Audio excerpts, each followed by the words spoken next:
Okay, good afternoon, good morning, good evening, wherever you are. Hope you're doing well. Can you hear me? Can you give me a sound check, everybody? Welcome to the stream.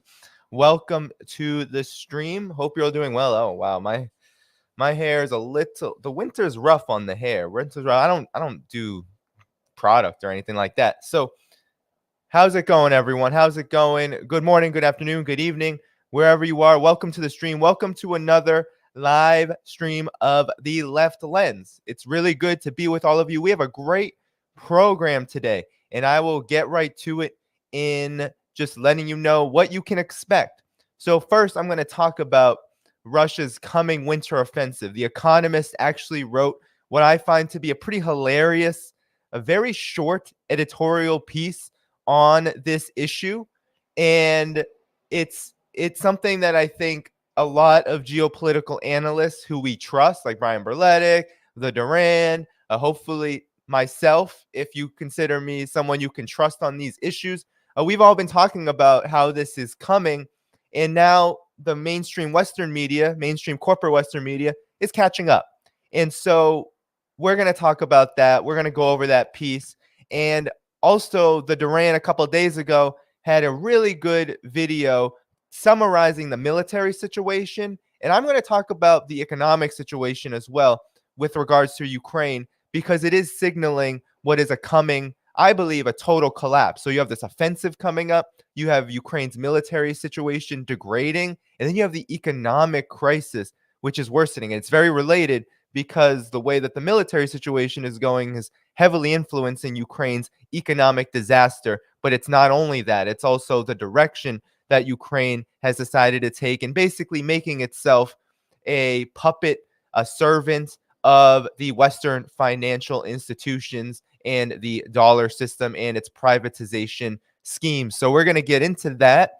And then at the end, I hope to get to and hope to have time to talk about this U.S.-Africa Leaders Summit. I didn't put it in the title because I didn't know if I would have time. It depends on how long these stories go. But the U.S.-Africa Leaders Summit will conclude the stream in terms of content.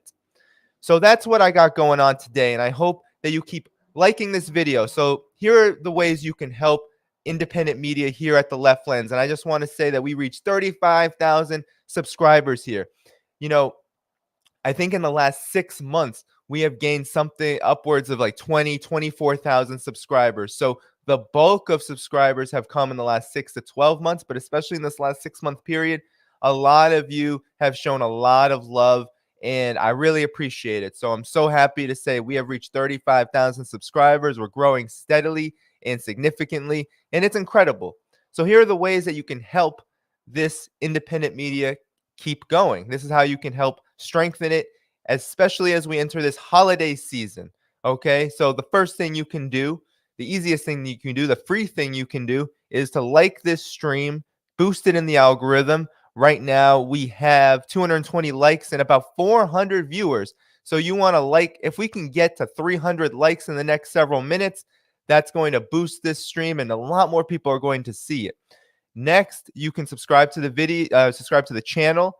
That's a great way of supporting this work. The more subscribers, the more YouTube recognizes this channel as one that people want to watch. So subscribe to the channel, hit the notifications bell though, so you are notified when I go live and when I publish clips, which I do about 4 to 5 times a week when I'm not streaming.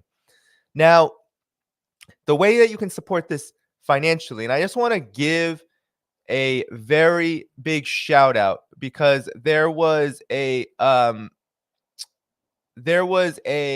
oh man, is he here? I hope, or he heard that I just received 12 gift subscriptions. So you can do that as well. Go to the join section, go to the memberships tab on the channel, and you can give a gift membership. I received 12 today. Please give yourself, it seems to have gone away, but please do shout yourself out if you are here, because, or if you received a gift from this person, shout them out in the chat so I can give them their proper shout out. But I received a dozen of those. So thank you so much. All right. Thank you so much for that. That's something that you can do to help. And of course, there are other options. There's Substack for annual memberships. Patreon also has annual memberships as well in the tiers. You can also support this work. One-time donations that's available in the description as well as in my link tree in the channel banner. So that's the way you can help out this media. All right. And we are going strong and going hard, and we are heading into the holidays with a lot of momentum. All right. And that's very good to say, very good to hear. I was discouraged about the way this work was going just about a year ago. And a lot has changed. And I want to definitely shout out all the moderators who are moderating this chat, and definitely to the person, Loa Socialisti. I will identify them as that, who helps out with all of the, the great music, the great intro, the great thumbnails. They are the ones who help out with that, and it's very much appreciated. And as you see, this channel has really stepped up. All right, everybody. So welcome to everyone in the chat. Welcome to everyone who is watching. Be sure to keep smashing that like button. Yes, we have reached 311 likes and now 478 viewers. That's set to increase, but keep smashing that like button. So let's get right to this, everyone. Let's talk about the situation in Ukraine to begin. So, we had over the last 6-month period or so, but in the last, let's just say in the last 3 months, 2.5 months, let's give it, you've had kind of what the Western corporate media is calling a stalemate in the military situation in Ukraine, a stalemate in the conflict on the battlefield. And this was always very much a misconception. It was very much all a distortion of the reality, because Russia had announced its partial mobilization and it had been training its troops, and we knew all along that there was going to be an offensive, and that offensive was going to be in the wintertime, because that just makes strategic sense for the Russian military, which the Russian military is a winter military. If you know anything about World War II, if you know anything about Russia itself, you know that Russia is a winter country, and it's also a winter military, given just how prepared and how many decades it has prepared under winter conditions. Now, NATO in the United States, different story. But there was this offensive that was always looming and always coming. And now you have the Western corporate media acknowledging this. You remember probably months ago during Kherson and some of these other battles, there was all sorts of enthusiasm about Ukraine is winning. Ukraine is winning. Ukraine is in such good shape. Let's keep pumping Ukraine with military aid, with weapons. And the situation in the last couple months has changed dramatically. They're trying to call it a stalemate in the West in order to cover over and paper over the fact that what a stalemate means, actually, it's just a euphemism for them for a coming defeat, right? The coming decline, the coming collapse of Ukraine's battlefield position, but really of its entire society. Because what NATO is doing is it's putting Ukraine in a comprehensive crisis, in a total crisis, which is very likely to lead to total collapse. So since October, Russia has been firing missiles, firing drone strikes, really affecting and impacting Ukraine's infrastructure. It's affected the military's capabilities, but it's also affected the electricity situation and the energy situation. And I'm going to go over the economic crisis in the second half of portion of this story. But now the Western corporate media is trying to say that Ukraine is in a stalemate, the Ukraine-Russia situation is in a stalemate, and they are now fearing this winter offensive. And so you've heard in the last month, 2 months, right? You've heard Western leaders, you even heard the Biden administration talk about the possibility of peace. And NATO has said that as well. Stoltenberg has been on record now at least a couple of times saying, well, this is going to end in negotiations at some point. But every single time they've always said, not yet, not yet. And the same goes for this discourse, right? This conversation happening in Western corporate media, the Western military industrial complex, the military, the EU. They're saying that a winter offensive is coming against Russia. Russia is going to wage this very soon. And as you all know, there's fighting in Bakhmut. There's fighting happening now, but it's very low level and the battle lines are not moving, right? They're not moving. And that's intentional because Russia hasn't really deployed much of this special mobilization, this partial mobilization yet. So it's really a matter of time. And now the Western corporate media is acknowledging this. And I found The Economist. They wrote this, I believe it was 2 days ago. I found this to be very interesting. There's a lot of fear when it comes to what's about to happen. Okay. And so let me pull this Economist article up because it shows where this is all heading. And you will find, I think, the conclusions made to be absolutely preposterous. So The Economist, everything is behind a paywall, so we've archived it. So if you ever want to archive anything, by the way, go to archive.vn, all right? And you can get paywalled articles. And just paste the link and you'll get it. So here is the article, Looming Russian Offensive. This is really an editorial, okay? This was written on December 15th. Let me zoom in a bit. And you'll find, I think, the conclusions to be quite interesting because on the one hand, they're saying that this is happening, this is going to be bad. And on the other, they're saying, well, don't give in to Putin. Don't give in to Putin because this desperation is leading to what I would call pearl clutching, trying to clutch whatever they can, whatever this alliance in this project Ukraine, right? In this intervention, in this proxy war on Russia through Ukraine, they're trying to hold on to whatever legitimacy they can, whether it's NATO, the United States, the EU, all of the forces involved in Ukraine in particular. I mean, Ukraine's leadership is absolutely unhinged and really suicidal in a lot of ways. And they are all trying to, while warning about a really dangerous situation coming for them, right? A real turning point coming for them. They're trying to say, well, let's stay on course for now. Let's stay on course. So this is how just absolutely bankrupt these forces are. That they're leading us to the brink, and they'll even acknowledge that something is coming for them, that Russia is coming for them, and it's going to be bad. But nonetheless, they're going to keep going anyway. Right? It's just absolutely ridiculous. So a looming Russian offensive. Ukraine's chiefs, in an unprecedented series of briefings, tell The Economist about the critical months that lie ahead. So Russia is amassing men and arms for a new offensive. As soon as January, but more likely in the spring, it could launch a big attack from Donbass in the east, from the south, or even from Belarus, a puppet state in the north. And so I'm going to correct that. There's no puppet state in the north. Belarus is a sovereign country. Everyone's a puppet state of Russia when they have a sovereign policy that's independent of NATO.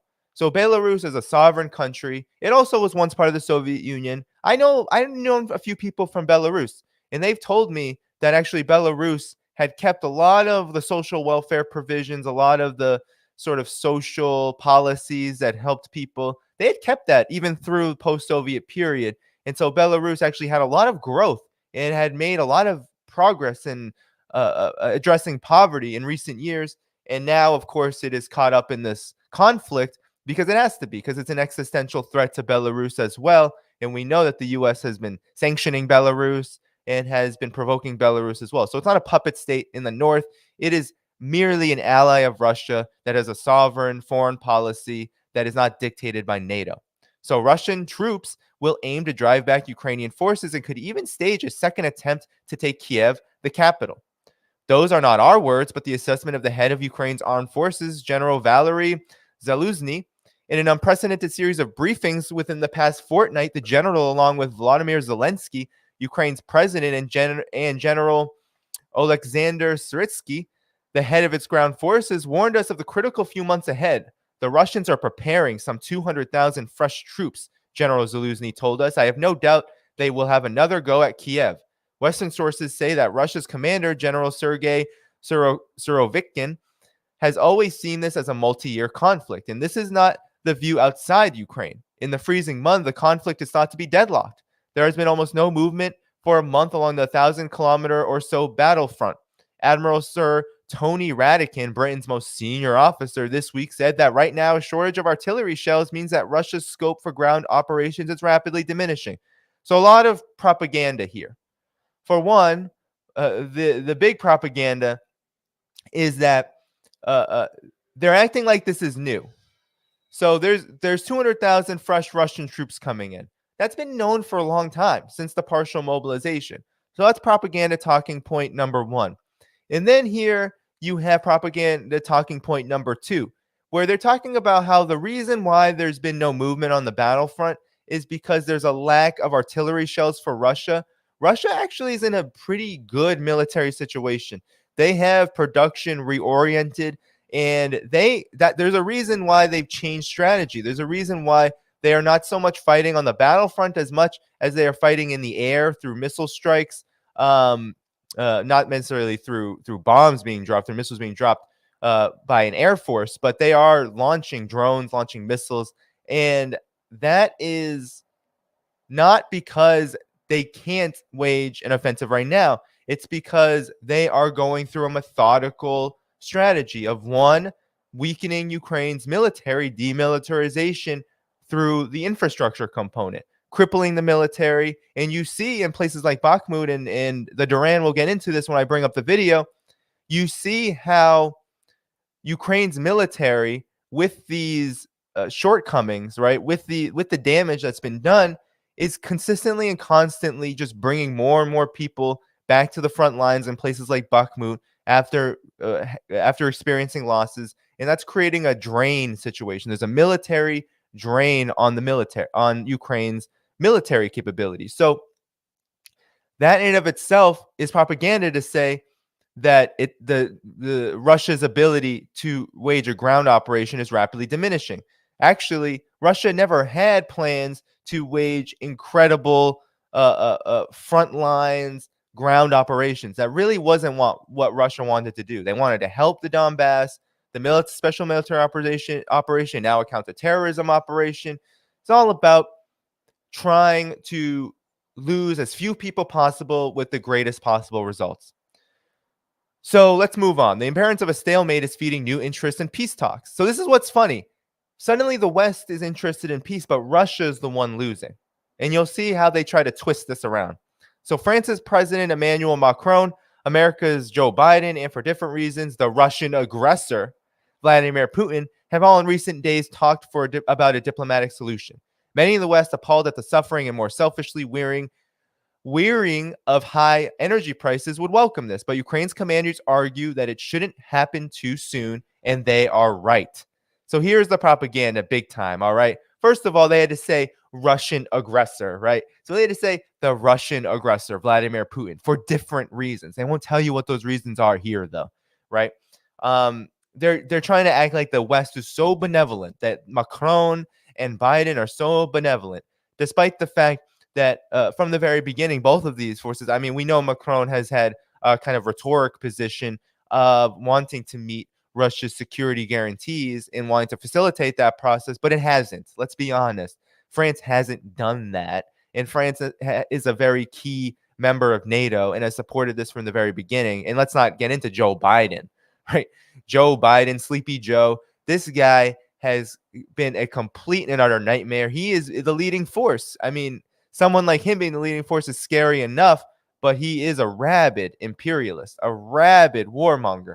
And he has been at the front lines of pushing this. So really, they should move this aggressor term to Joe, in between America's Joe Biden, because that's the real truth here. So now you have Ukraine's commanders, Ukraine's military saying, no. Yeah, there's been talk of this peace thing, but let's not. We don't want that. And here's why. If Ukraine, and this is why the economist thinks it's right? This is how absolutely brain dead these people are. If Ukraine sought to stop the war today, freezing the battle lines where they are, the Russians could prepare for the next attack. Mr. Putin's generals have been pushing on with the program of training and deploying newly mobilized troops and retooling industry to help the war effort, including, say, Ukrainian commanders by producing artillery shells. A freeze would repeat the mistake of the 3 years leading up to the invasion on February 24, 2022. In that time, Mr. Putin talked endlessly to the West leaders who indulged him while all readying his armies for invasion, while all the while. So this is just pure propaganda, okay? First of all, yes, of course, Russia would be able to better prepare if Ukraine just stopped. But at the same time, if Ukraine stopped its absolutely suicidal military campaign, egged on, backed up, and facilitated by the collective West, Russia would most likely stop as well. This isn't. This is how they try to sell you this Cold War ideology that Russia is so nefarious that it's just going to undermine Ukraine as soon as Ukraine drops its guard down. That's what the Economist wants you to think. And then it's telling you, okay, this is true, right? Newly mobilized troops. Yes, Russia has retooled its industries. Russia has done everything it can to be stable in this period, and that's worked pretty incredibly. And now it's saying that a freeze would repeat the same mistake of the last 3 years leading up to the invasion of February 24, 2022.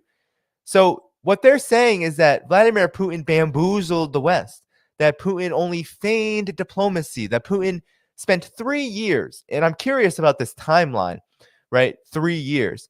Because we could go back, what? We know what Merkel said, right? We could go back 7 years, right? 7+ years with the Minsk agreements. And we know what Angela Merkel said, the former chancellor of Germany. What did she say? She said that the collective West was the one that was lying about diplomacy, that it was that it was saying it agreed and mediated these ceasefire talks within Ukraine, right, to stop the massacre in the Donbass. But actually what they were doing is just buying time for Ukraine's military to prevent a Russian intervention and to buy time for Ukraine's military to be able to be armed, souped up, and ready to fight this proxy war on Russia. So this is just a complete and utter propaganda talking point, saying that it was Putin that was being disingenuous. Well, actually, Putin was very much interested in the Minsk Accords. He could have easily, right?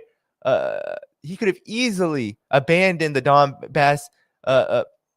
He could have easily abandoned the West, easily abandoned these Minsk Accords because the Donbass had already, right, Lugansk, Donetsk, these republics had already declared independence. And then we know Crimea as well, and Crimea was integrated into Russia. But we know that basically all of the Donbass at that time was ready for a similar Crimea result, right? It was ready. And Russia said, no, we're not going to intervene in that way right now. And of course, Syria was happening. There's a lot of considerations. Russia did not want to be outstretched. And, there had just been a coup and things were pretty intense. And so Russia said, no, let's wait and see. Let's do this ceasefire. Let's try to choose diplomacy. So it's just absolutely propaganda to say, absolute lies to say that it was the West who indulged Putin. And while he was readying for the invasion, that's absolutely false. Absolutely false. Of course, Russia was preparing itself for the worst because a coup had just happened in 2014. Why wouldn't it? Why would there had been talks about Ukraine in NATO to be sucked up into NATO, become a NATO member since 2008, since 2008. And Russia, right, saw the writing on the wall after the Maidan coup. We're going to talk about Odessa, but there were people, labor unions, workers who were burned alive by the Maidan coup members. And then these Maidan coup architects, they then waged a bloody massacre in the Donbass. And so the writing was on the wall. Donbass is right on Russia's border. Let's get real here. The writing was on the wall. So of course Russia was preparing. But it's just absolute propaganda to say that it was the West that was indulging him. Absolutely not. We can just look back a year ago. Vladimir Putin was saying, let's talk United States. Let's talk NATO. Let's talk about neutrality. Let's talk about our security interests. Let's talk about a compromise. And what did they say? They said, go F yourself. They said, we're not talking to you. So that's what really happened. So this is the end of it here. The West's highest responsibility is to ensure that any Russian counteroffensive fails. For that, the supply of weapons must increase and fast. Ukraine has used HIMARS, a rocket system Americans have been supplying since June, to devastating effect against Russian ammunition dumps and command and control centers, allowing rapid advance in the northeast and then in the south. But Russia has moved many such targets back out of range of Ukraine's HIMARS battery. So Ukraine needs more powerful ordnance like the A. So they're literally telling, this is literally what The Economist is saying they need to do. They need ATACMS missiles that could hit targets at least twice as far away. And it needs a lot of them, as well as regular ammunition and artillery of all kinds, plus tanks and helicopters and much else too. Oh, actually, there's some more to go. But basically what it's saying is help Ukraine, arm Ukraine, right? Russian attacks on electrical, water, and heating systems are happening, and these are aimed at wrecking Ukraine's economy and battering the morale of the troops. We need to stop this. And Zaluzny has said that Ukraine is low on stocks of ammunition against its existing defense systems. It needs many more and better anti-missile defenses, and now wants American Patriots. This was announced. You probably have been watching Brian Berletic's The New Atlas. He talked about this, and that they will seem to be forthcoming, but training soldiers to use them takes time, and they should have been supplied months ago. So here you go. More weapons, more weapons. Let's keep going. Let's keep going. And if Ukraine is to emerge as a thriving democracy, even air defense will not be enough. It needs to recapture more territory. So the war is not over, guys, to them. The conflict is not over. They're going to keep going. They want to keep going. All right. The collective West, the corporate media, mainstream corporate media, and Ukraine's generals, Ukraine's military, they're saying, let's keep doing this, despite the fact that it doesn't look good right now. So, this is what is happening, okay? And I don't even have to go through the rest. By contrast, if Ukraine cuts the land bridge, blah, blah, blah, blah. So there's a lot of things. They want more territory. They want to take this land bridge that can resupply Crimea and threaten the south of the country. So they want to cut that out. They want to retake the northern coast of the Sea of Azov. They want to negotiate from strength, they say. They want to negotiate from strength. That just means they don't want to negotiate at all. Just FYI. So Ukraine is willing to make sacrifices that fighting on demands. To make the sacrifices that fighting demands. Okay, that's definitely an error. Mr. Zelensky told us that 95% or 96% want to deoccupy their territory. Zelensky is a known liar. So, first of all, if 90+% of people in the Donbass want to join Russia, it's highly unlikely that 90% of them want Russia out. He argues that Western promises on security guarantees are a poor substitute for his country's territorial integrity. Similar guarantees were offered by blah, blah, blah in 1994. So basically what he's saying is give us more weapons, give us more of that public relations that we're actually sovereign while we're actually a puppet to you. And here's what the West thinks. Ukraine's backers believe that taking everything is a maximalist aim that Ukraine will struggle to achieve, not least because it will in places mean freeing people who do not want to be liberated.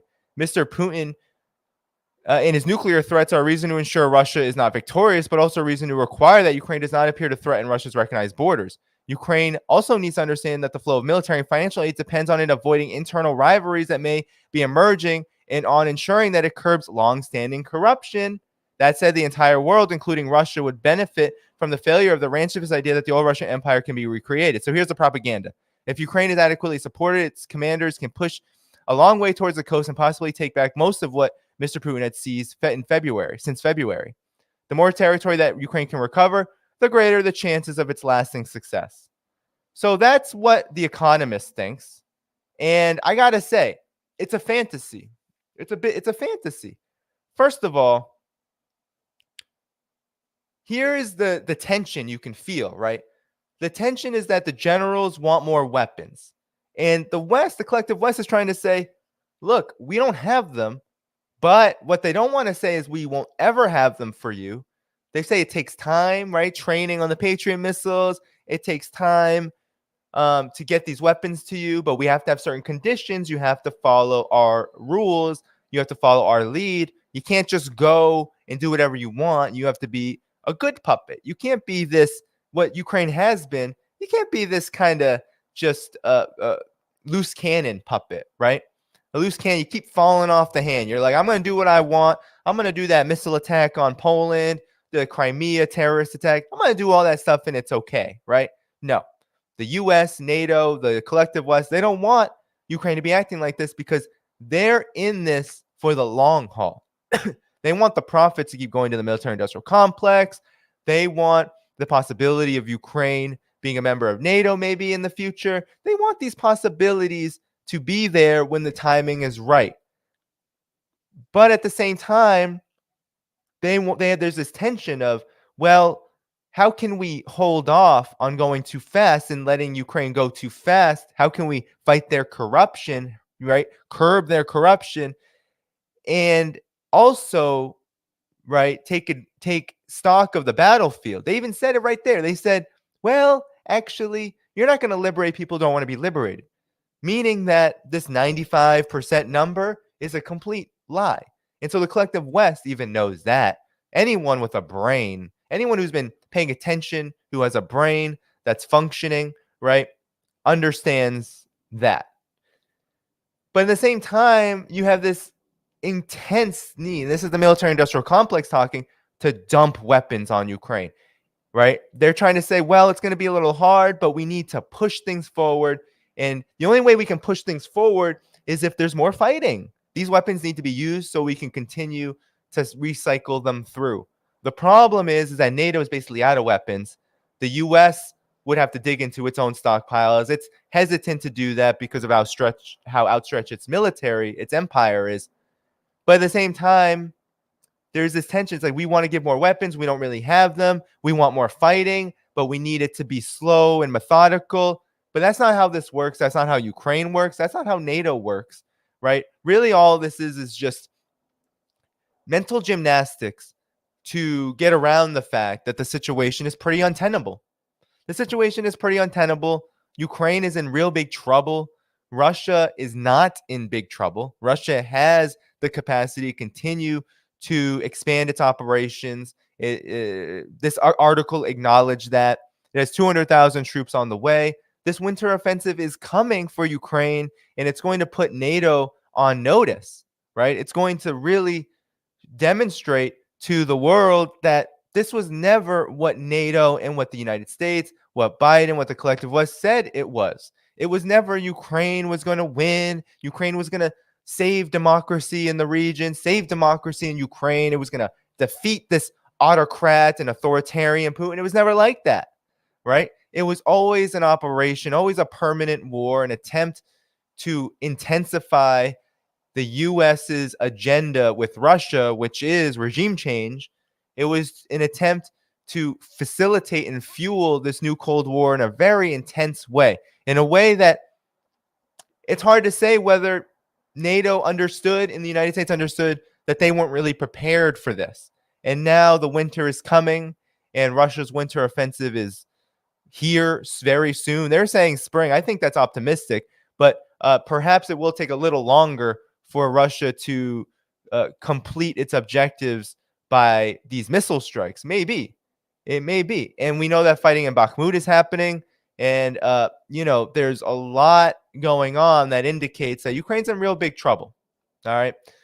So that Russia winter offensive is coming, and we're going to definitely continue to cover it here as that develops, as that phenomenon, as that new trajectory for this conflict emerges and becomes more and more real and begins to really shake things up, right? Because honestly, Ukraine is at risk of total collapse. But I want to get to now what the Duran had to say. So I want to get to what the Duran had to say about where the military situation is at the moment. And then I'm going to get into the economic crisis.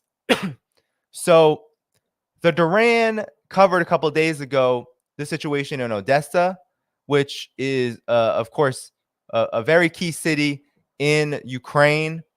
It is one that was a real big flashpoint in Maidan. You might remember the burning in Odessa of the union workers, the workers there from the Maidan coup, plotters and facilitators, right? The agents of NATO and Victoria Nuland. But there's something going on now, right? There's fighting happening. There was all these rumors about Melitopol and Russia really facing some pretty big losses. But no one's talking about Odessa and the blackouts and how Ukraine's military situation is actually crashing. It's actually in real big trouble. That's what the economists kind of alluded to, but they still had all this optimism, for the military situation for Ukraine, that Ukraine can take back its territory. And I think what the Duran is going to point out here, and we're going to watch about 5 minutes of this, and I'll make comments in between, is that this is just propaganda. Actually, the situation is reverse. Ukraine's military is in big trouble. This winter offensive hasn't even happened yet, and Russian strikes on Ukraine's military infrastructure and energy infrastructure is causing an untenable situation. So let's listen to what they have to say. And of course, while listening, make sure you're liking this video. Okay, like this video; it helps boost the algorithm. Here we go. Let me know if you can hear it. Can I just start with Odessa, because of course this is now becoming a real horror. Apparently the place has been without electricity now for several days, and it doesn't seem as if there's any relief in sight. The shortages of water as well. People are trying to protest about this. They're getting short shrift from the Ukrainian authorities when they do. I can't help but think what's happening in Odessa is what we're going to see across Ukraine. Well, of course, to some extent, we're already seeing it across Ukraine, but it's going to get worse and worse as the winter months settle in, as the Russian missile and drone attacks continue. And there's every indication, by the way, that they are going to continue. And nobody seems to be taking any steps to help the civilian population, to evacuate them to Europe, or if not evacuate them to Europe. I read a long piece this morning in the Financial Times about how the welcome for Ukrainian refugees in Europe is now turning cold, how people are starting to react against this flow of refugees from Ukraine. That was in the Financial Times.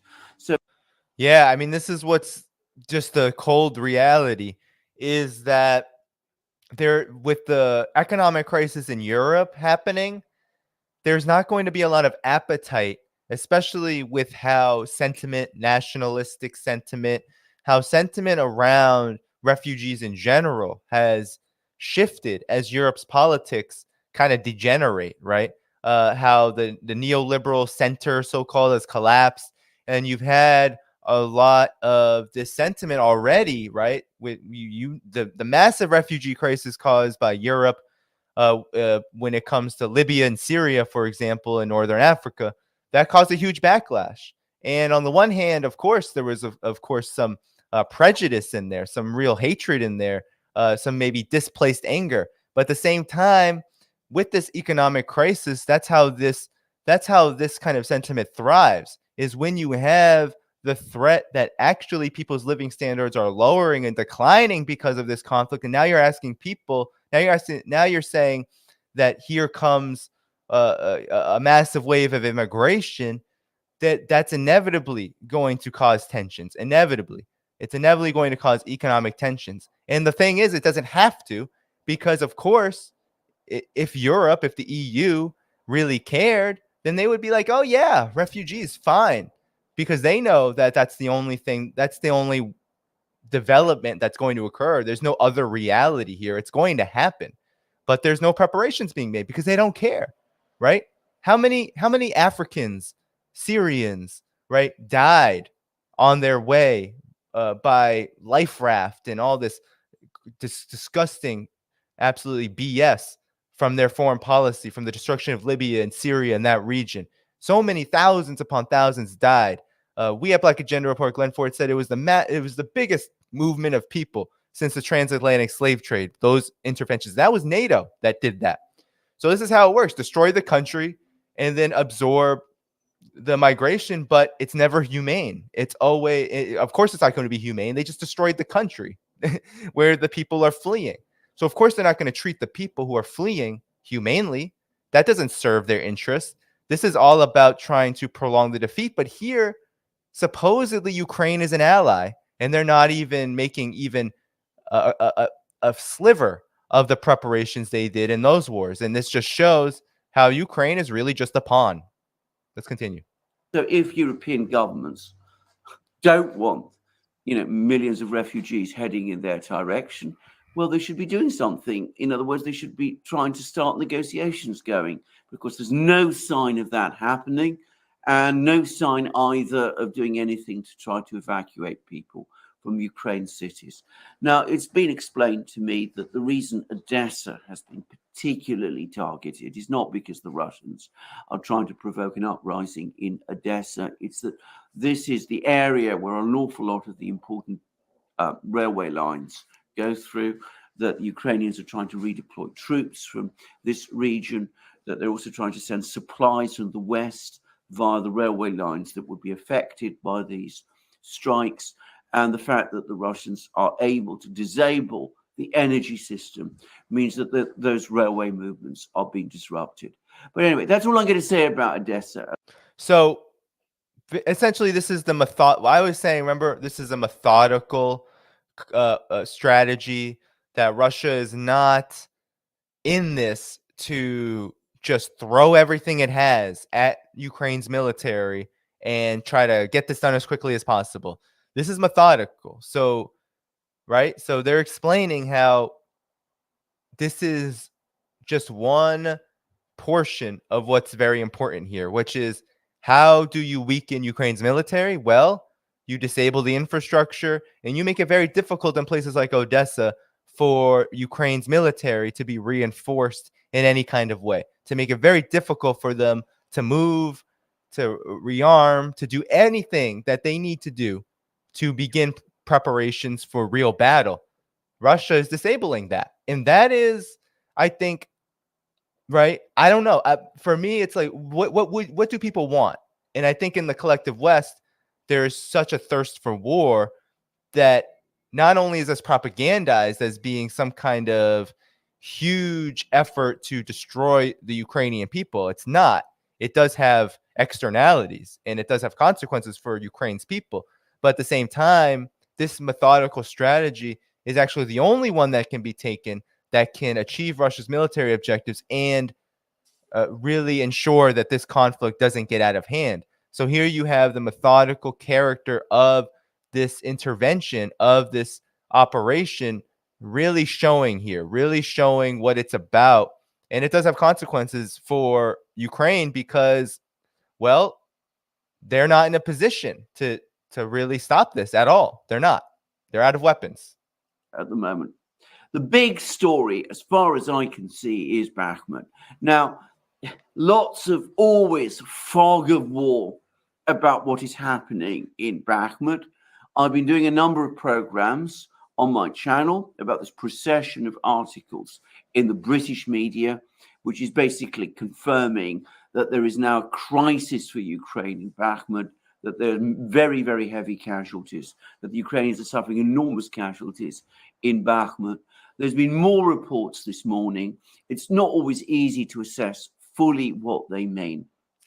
But I am now really, truly getting the sense that we are in the end game where Bakhmut is concerned. Yes, they are pulling out some troops from Bakhmut. Apparently the 93rd Brigade is now so bashed up in Bakhmut that they're gradually withdrawing it from Bakhmut. Probably they will try to send more troops in to replace it. But I get the sense that every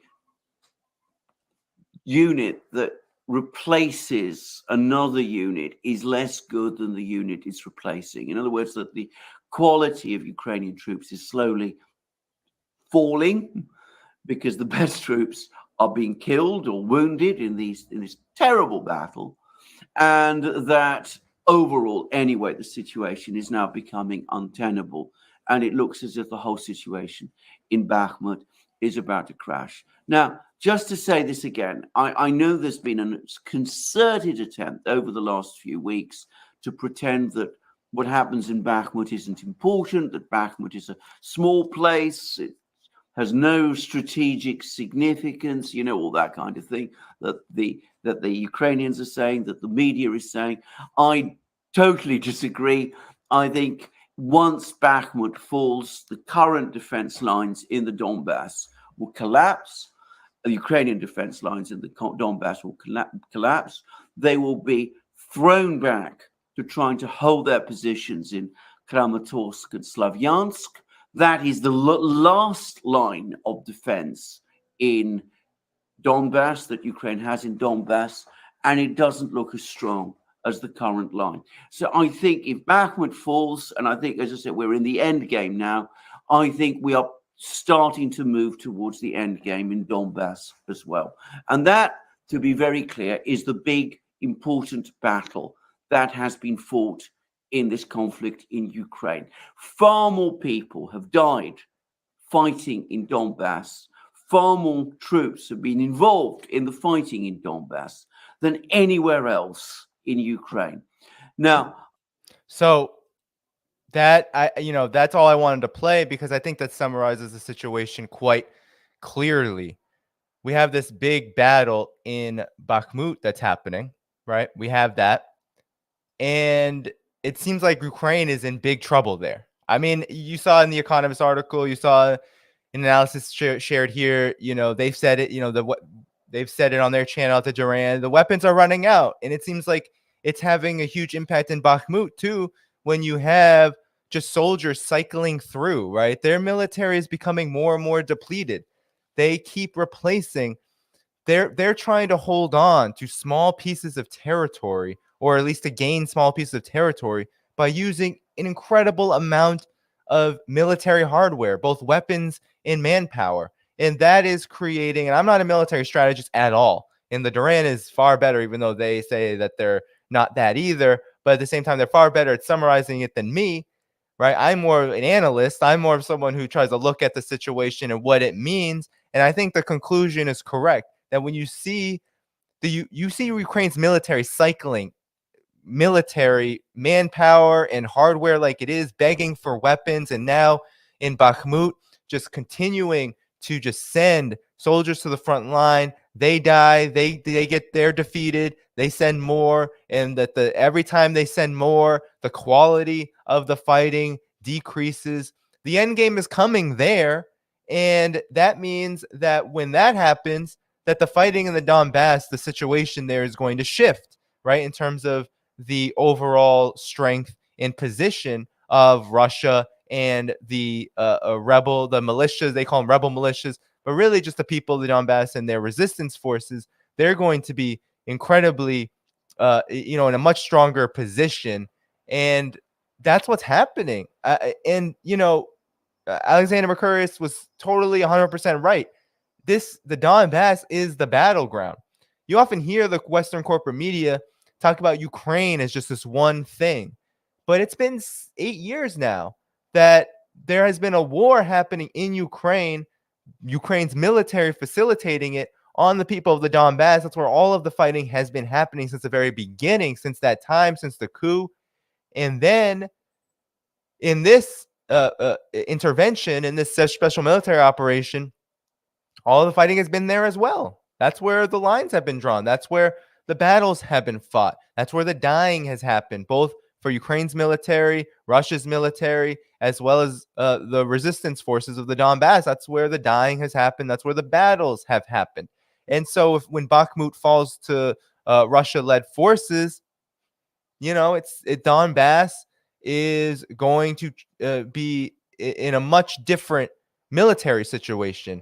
And that only means that time is ticking for this overall project to use Ukraine as a proxy for the US and NATO's agenda on Russia through basically committing genocide and ethnic cleansing in the Donbass.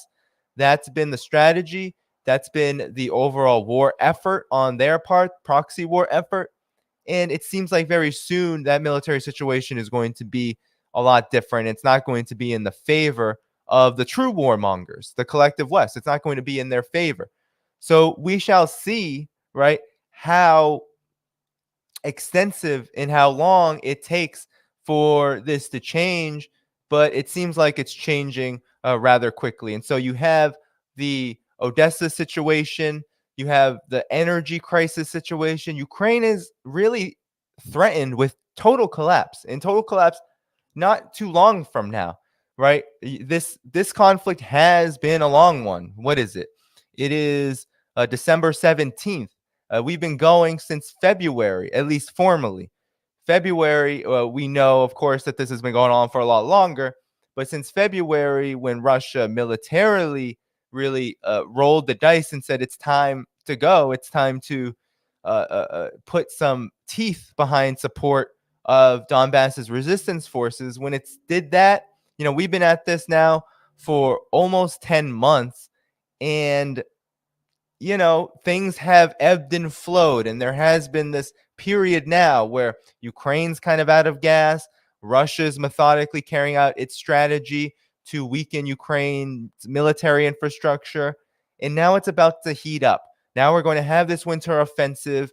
Bakhmut is going to change the military situation. So, put two and two together. A winter offensive, a military offensive, plus a change in the military situation in Donbass before that even happens, means that Ukraine is in big trouble. And it means that total collapse of this military operation, not Russia's, but the military operation that preceded Russia's decision to enter, is in real danger. And that, that is a good thing.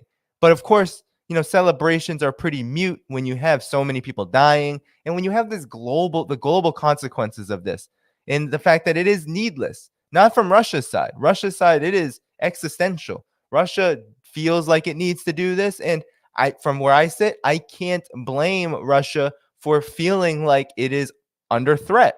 You have people like Michael McFaul talking about, oh, Russia's not threatened by NATO unless Russia attacks a NATO country. Absolutely preposterous, because NATO has not only encroached upon Russia's border, talked about admitting Ukraine since 2008, admitted former Soviet republics, Estonia, Latvia, these countries, admitted at least 12 countries since the 90s, right? Since the end of the Soviet period. It's expanded so much along Russia's border that, operations in places like Norway, in places like Sweden, right? These are existential. And they're not, Sweden is not yet a NATO member, but operations right along the border of Russia have been going on. And of course, in Estonia and these countries have been going on for years. And Russia has repeatedly, just look it up in Russian media, look it up in corporate media, Western Collective West media.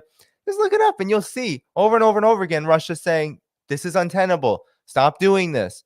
We think that this is a big threat to us. We feel like we have to engage in an arms race because of this.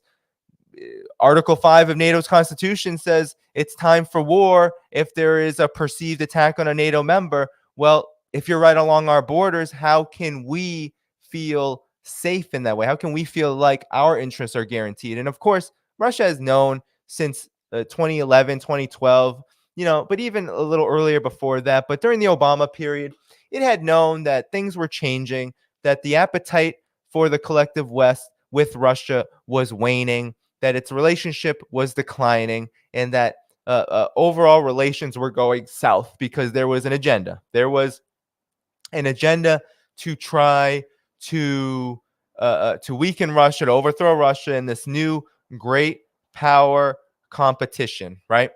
That's the situation. And so this is a product of a much larger conflict, and the Donbass is at the center of it, and it's going to change very quickly, very soon. But at the same time, we know that this war, this proxy war, is not over until the collective West taps out. It really is. And when that will be, I don't know what the end game is there. I can't say.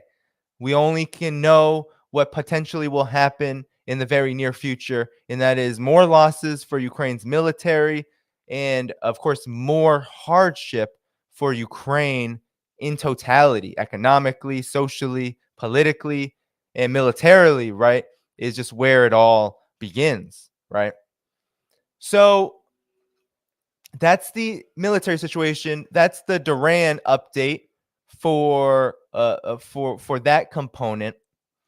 And so I want to talk about, and I want to move to another key component, which the Duran has touched on a little bit here with the energy crisis, but there is an economic crisis for Ukraine that has just bubbled over and has been so devastating, and a huge part of this, a huge part of why Ukraine can't win, because Russia is not in an economic crisis right now. All right. We have to be very clear about that. Russia is not in an economic crisis, despite the fact that it's the most sanctioned country in the world. The EU keeps slapping sanctions, the oil price cap. We've covered it here, but it is not one of the most sanctioned countries. I mean, it's not in an economic crisis, despite being so under fire from economic warfare. But Ukraine, on the other hand, Ukraine is very much in an economic crisis. So a little bit of context here. Ukraine has been a very poor country since the fall of the Soviet Union. The fall of the Soviet Union was a disaster. Vladimir Putin was right. The collapse of the Soviet Union was a disaster for Russia and also for all of the former Soviet republics that ended up breaking off, having these sham elections, right, being taken over and overrun by oligarchs, siphoning their economies to the collective West, right? Basically creating an economic basket case, a catastrophe for most of these countries, if not all of them. All of these new statelets became economic basket cases because they severed ties, they disintegrated ties economically to the point of collapse, basically. And that's why we call it the Soviet collapse.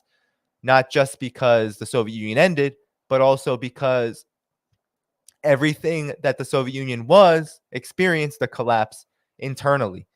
And Ukraine was no different from that. Ukraine's economy has been incredibly small, incredibly poor since 1991.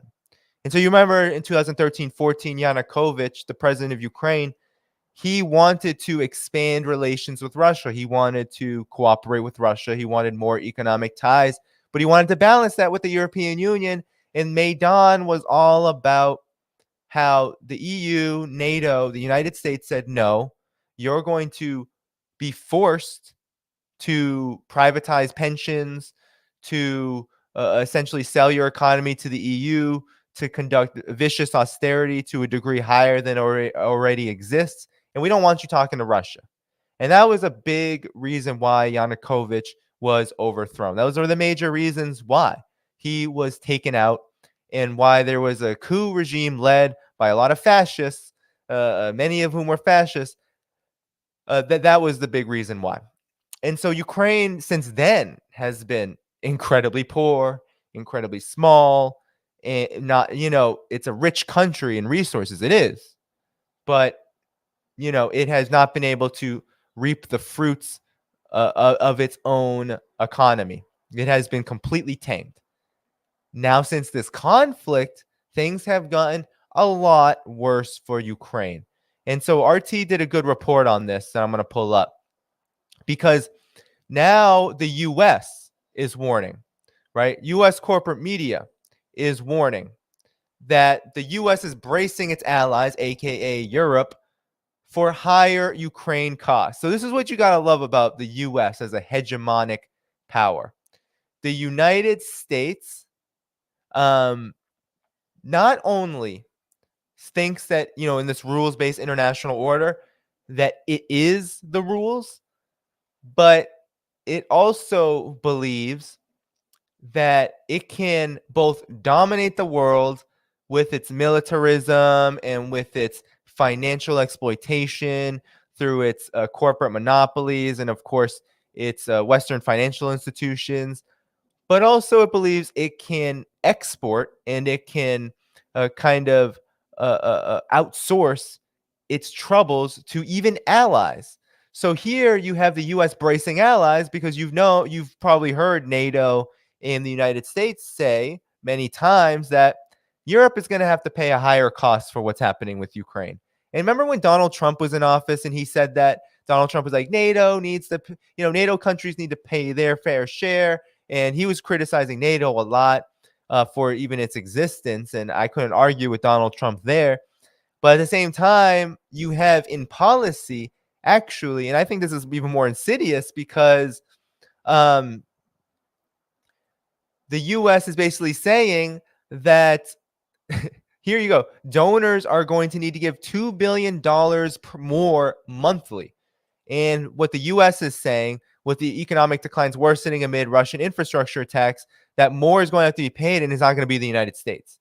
The United States will, of course, continue to siphon and pump money and aid and military aid, but in terms of taking care of the economic situation, that's on allies. That's on donors. Okay. So here we go. Washington is reportedly bracing its European allies for the worst case scenarios in Ukraine, suggesting that Kiev may need its donors to pony up an additional $2 billion a month as Russian attacks on key infrastructure cripple the former Soviet republic's economy. The cost warning reflects fears that Ukraine's economy may contract by additional 5 to 9% in the next year after taking a 33% hit. The Washington, this year in 2022, the Washington Post reported Thursday. Think about that. The Ukraine economy has contracted by a third in 1 year and is set to do another maybe 10%, 5 to 9% in the next year. So that's almost 40. That's between 38 to 43% of its entire economy gone, right? Completely crippled. I mean, there's no bigger economic crisis than that, really. There's also concerns that if Moscow's attacks intensify, a surge in refugees fleeing the country could crash Ukraine's currency, leaving the government in a doomsday scenario, which it can't pay for critical imports or meet its foreign debt obligations. Well, yes, because here they explain. What do you do when you can't heat your house? You can't run your shops, factories, or plants, and your economy is not working, Oleg Ostensko, an economic advisor to President Volodymyr Zelensky, told the Post. We are going to be requiring more financial assistance, and Russian President Vladimir Putin is doing this to destroy unity among allies. So again, it's Putin's fault, right? It's Putin's fault that Ukraine's economy is a basket case, despite the fact that it's the collective West putting Ukraine in this situation.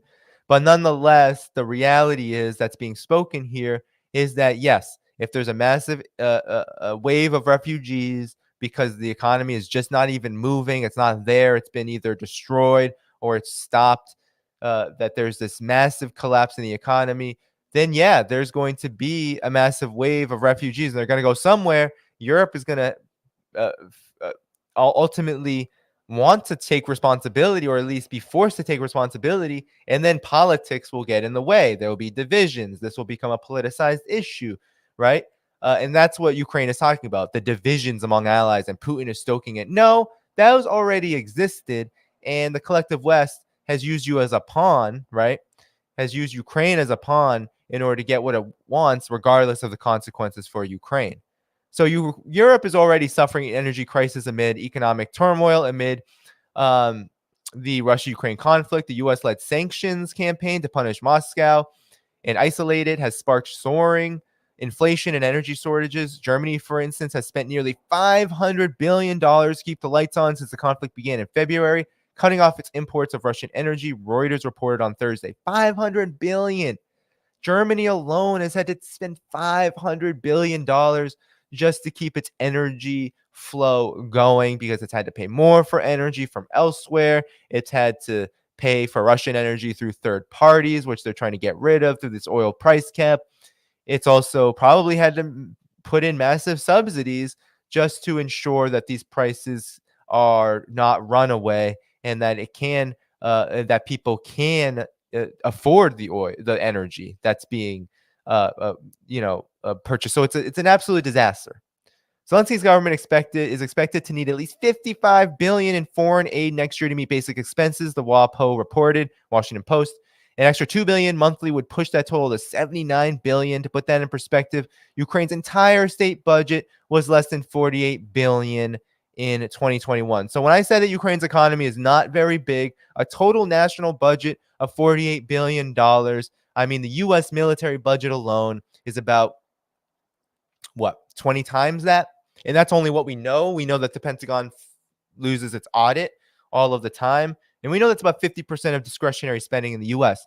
So the U.S. economy is just the Ukraine compared to the United States, no comparison, of course, to the largest economy, but its economy is really small and it's contracting, and its state budget is small, and it's asking for basically the collective West to subsidize its entire state budget plus.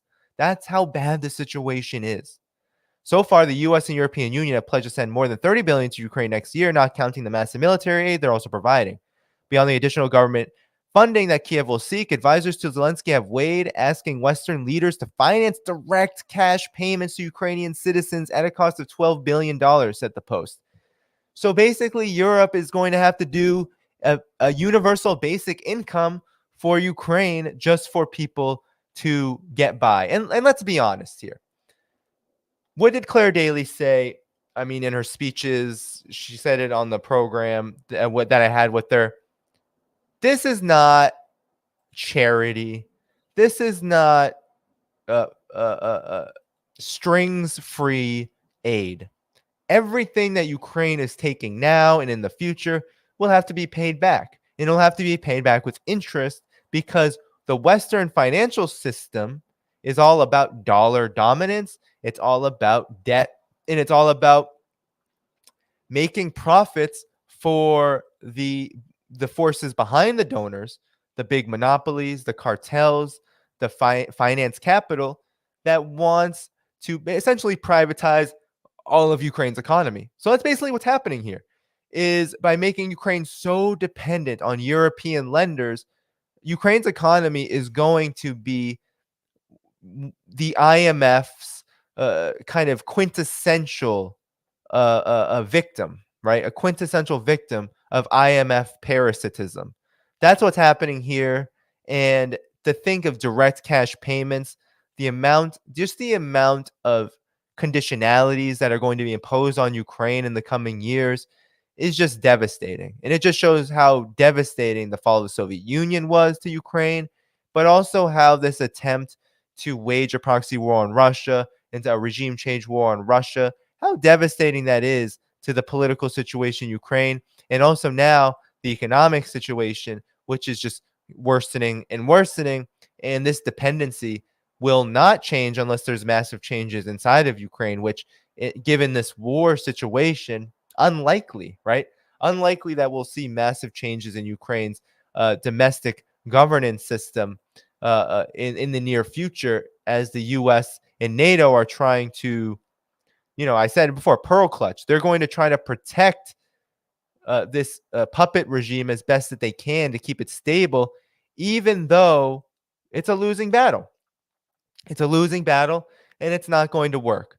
But nonetheless, all of these fears of Russia's going to take Kiev. Well, we'll see if the collapse of Ukraine will happen in full in that way.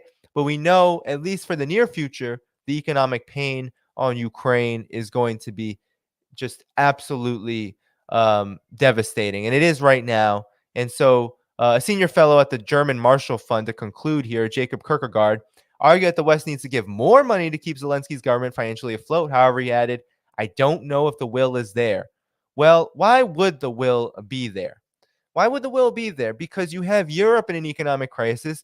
You have the United States in an economic, in basket case scenario itself, with rapid inflation.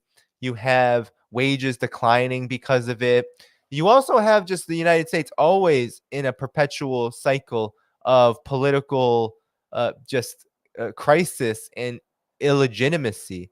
And so over and over and over again, with things like scabbing on a railroad strike and reneging on promises, right? Like the student debt situation. You can go on and on and on, but nonetheless, the economic situation in the United States is also one characterized by debt, by poverty, by intensely divisive and violent race relations, a repressive society. So the United States is in no position either, right, to have this political will, and with the political changes that occurred during the midterms, to have this will to just give more and more and more to Ukraine, to intensify that aid. That ship has sailed, right? There's going to be a lot more conflict with that in the near future, even though we're going to continue to see, at least where everyone can agree, domestic priorities in domestic politics, we'll see Republicans and Democrats collaborate around the military situation. But the economic situation for Ukraine, that's a different story. And the same goes for Europe. Europe is in a much worse economic situation, arguably because of the energy crisis. And it's going to be hard to justify to millions of freezing people to give more economic aid to Ukraine while European Union governments don't do anything close to the same for European workers and people there. So it's a very tenuous situation. It's a very delicate situation. And it's one that I don't think that the collective West is really prepared for. And so Ukraine's economy is one huge aspect to why it can't win this conflict. It cannot win this conflict. So think about this.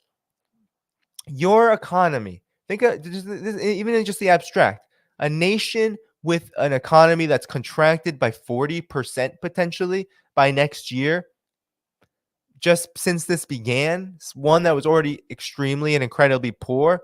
Yeah, you're talking about massive influx of refugees out of the country, or massive exodus of refugees out of the country into, becoming an influx into other countries, Europe most likely.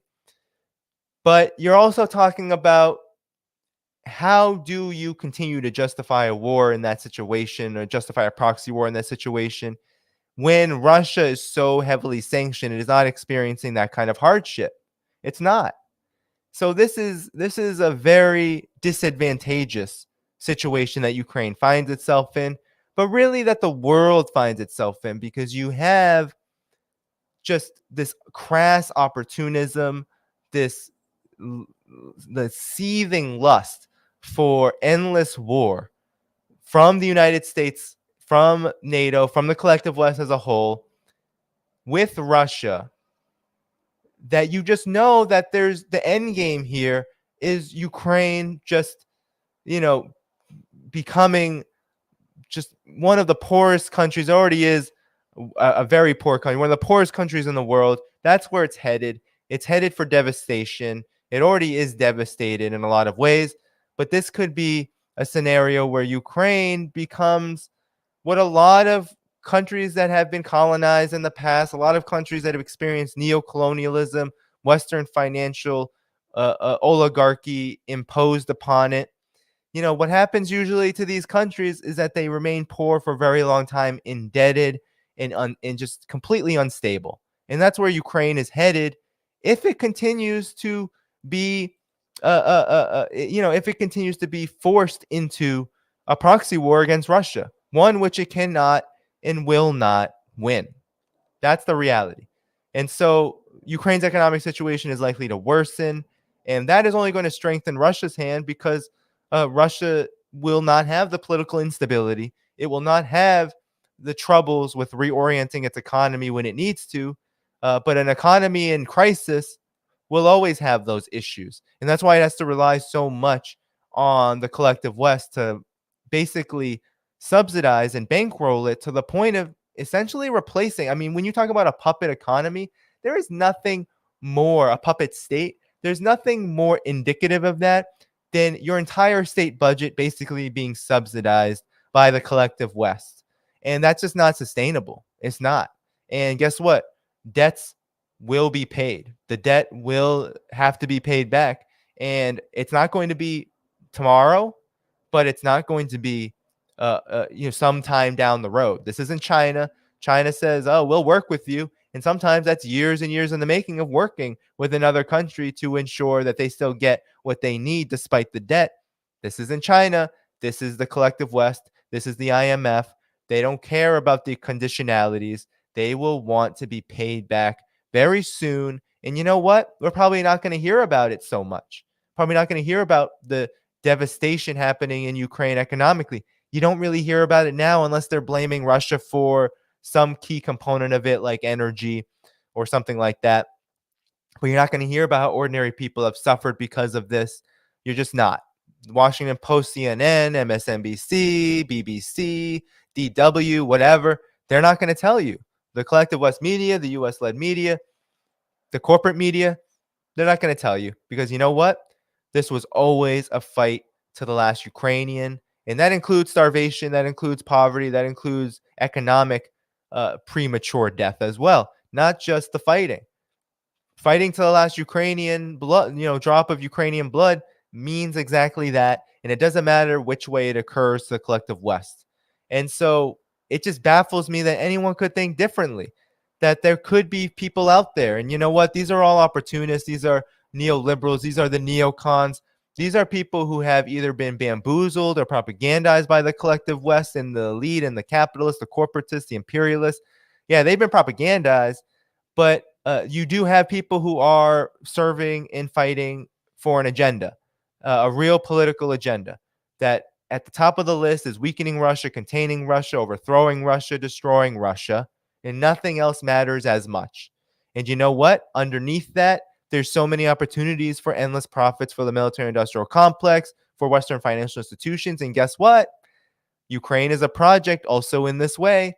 So what better way to privatize fully Ukraine's economy, to plunder it, to rob it, than to put it in a perpetual state of war? That's why you see in a lot of countries around the world, you see this too, in the third world, in the global south, in Latin America, in Africa. You see, right, perpetual conflict, right? Perpetual conflict. And a lot of it is sponsored by the West. You see it in Haiti, perpetual conflict, divisions. And then the U.S. says, we got to intervene. We got to destroy the country. And you know what? The United States keeps a country like Haiti in perpetual conflict internally in order to plunder it, in order to destroy its economy, in order to basically occupy it with monopolies that will pay Haitian workers less than $1 an hour, right? 15 cents, 30 cents an hour. That's what this is all about. That's what a lot of this is about. How to make more and more money for the warmongers, for the corporations, for the monopolies, how to destroy any semblance of sovereignty. That's what it means for Ukraine to be put in this economic situation. So it's political and economic. We have to put it all together. The crisis militarily bleeds into the crisis politically, bleeds into the crisis economically. They're all connected. And Ukraine is on the wrong end of all of it. We should not be thinking there's hope for Ukraine in this war. That's a dream. That's a fantasy. But you know what?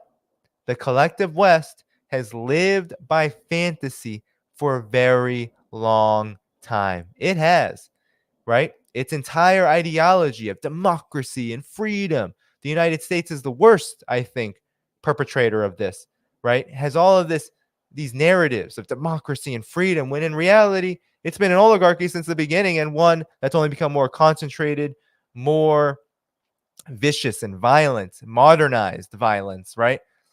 And now all of it is coming to a head, right? This great power competition is not one that the United States or the collective West really want. They really can't handle the smoke of this. They can't, right? They're going to suffocate under the weight of their own contradictions. It's happening already. Russia and China are not going to be overthrown by a dying and decaying empire. And so there's only one end game here. It's like you keep going in this direction. Sure, maybe we can delay and stave off direct confrontation, but it cannot be delayed forever. And so that's what's so urgent about all of this. And that's why it's important to understand Ukraine's situation from the context of something much bigger. Ukraine is a reflection of a dying and decaying empire led by the United States, led by the collective West, which is losing its grip on the narrative and on hegemony itself. And that's what Ukraine represents. And Ukraine will continue to bear the costs of this gasping and dying empire until it ceases, until this conflict ceases.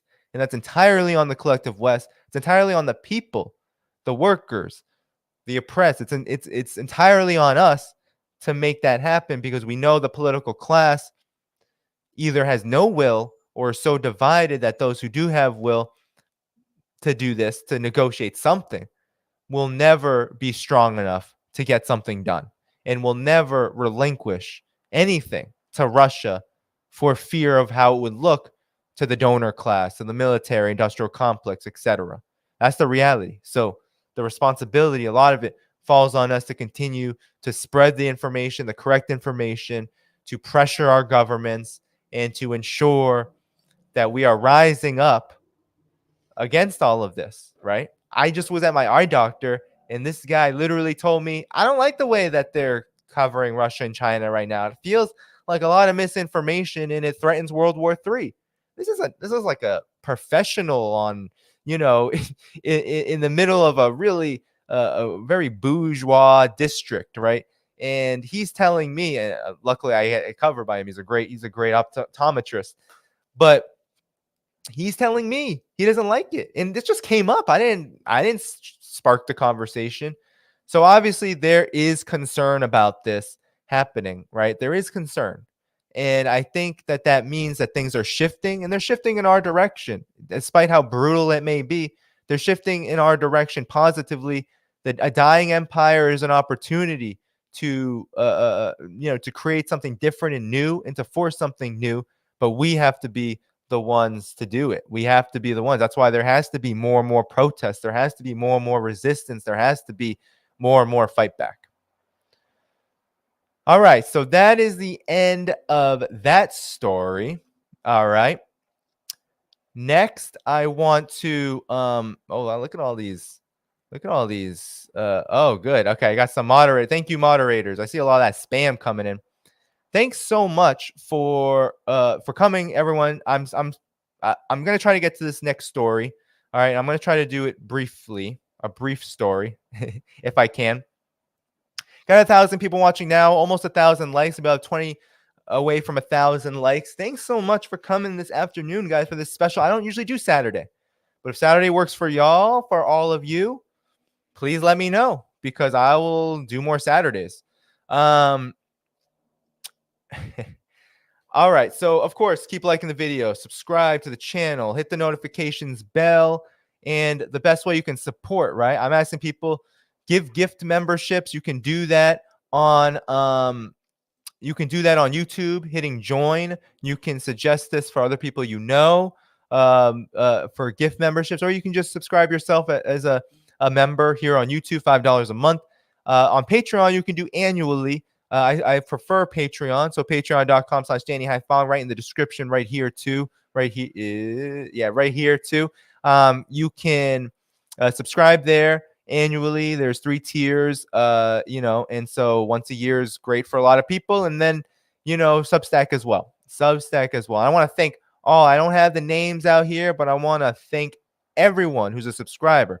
My 57 Substack subscribers, my over 500 Patreon subscribers, my now with the gift memberships, I think over 36 YouTube members. But right now YouTube is slow to the catch, so it says only 24, 25. But I want to thank all of you for all of your support, seriously. And everyone, of course, I'm going to give shout outs to the super chats after this. Now I want to get to this next story, guys, and I see some of y'all may be heading out, but do stick around. I want to talk about the U.S. Africa Leaders Summit. So this happened. Okay, this happened this past week. All right, Blinken was in Africa, meeting at this Leaders Summit, and it was pathetic, to say the least. All right, I'm going to read you what China has to say, and the reason why I do that is because this pivot to Africa by the United States is it's really about China. China is the target here. So the United States, right? Let me give you a summary of what the United States has done in Africa since the Obama period. So during the George W. Bush administration, the United States, at the very end of his administration, established the U.S. Africa Command, AFRICOM. And under Obama in 2009, the U.S. Africa Command exploded in size, right? The U.S. military began to pivot resources toward China and Russia.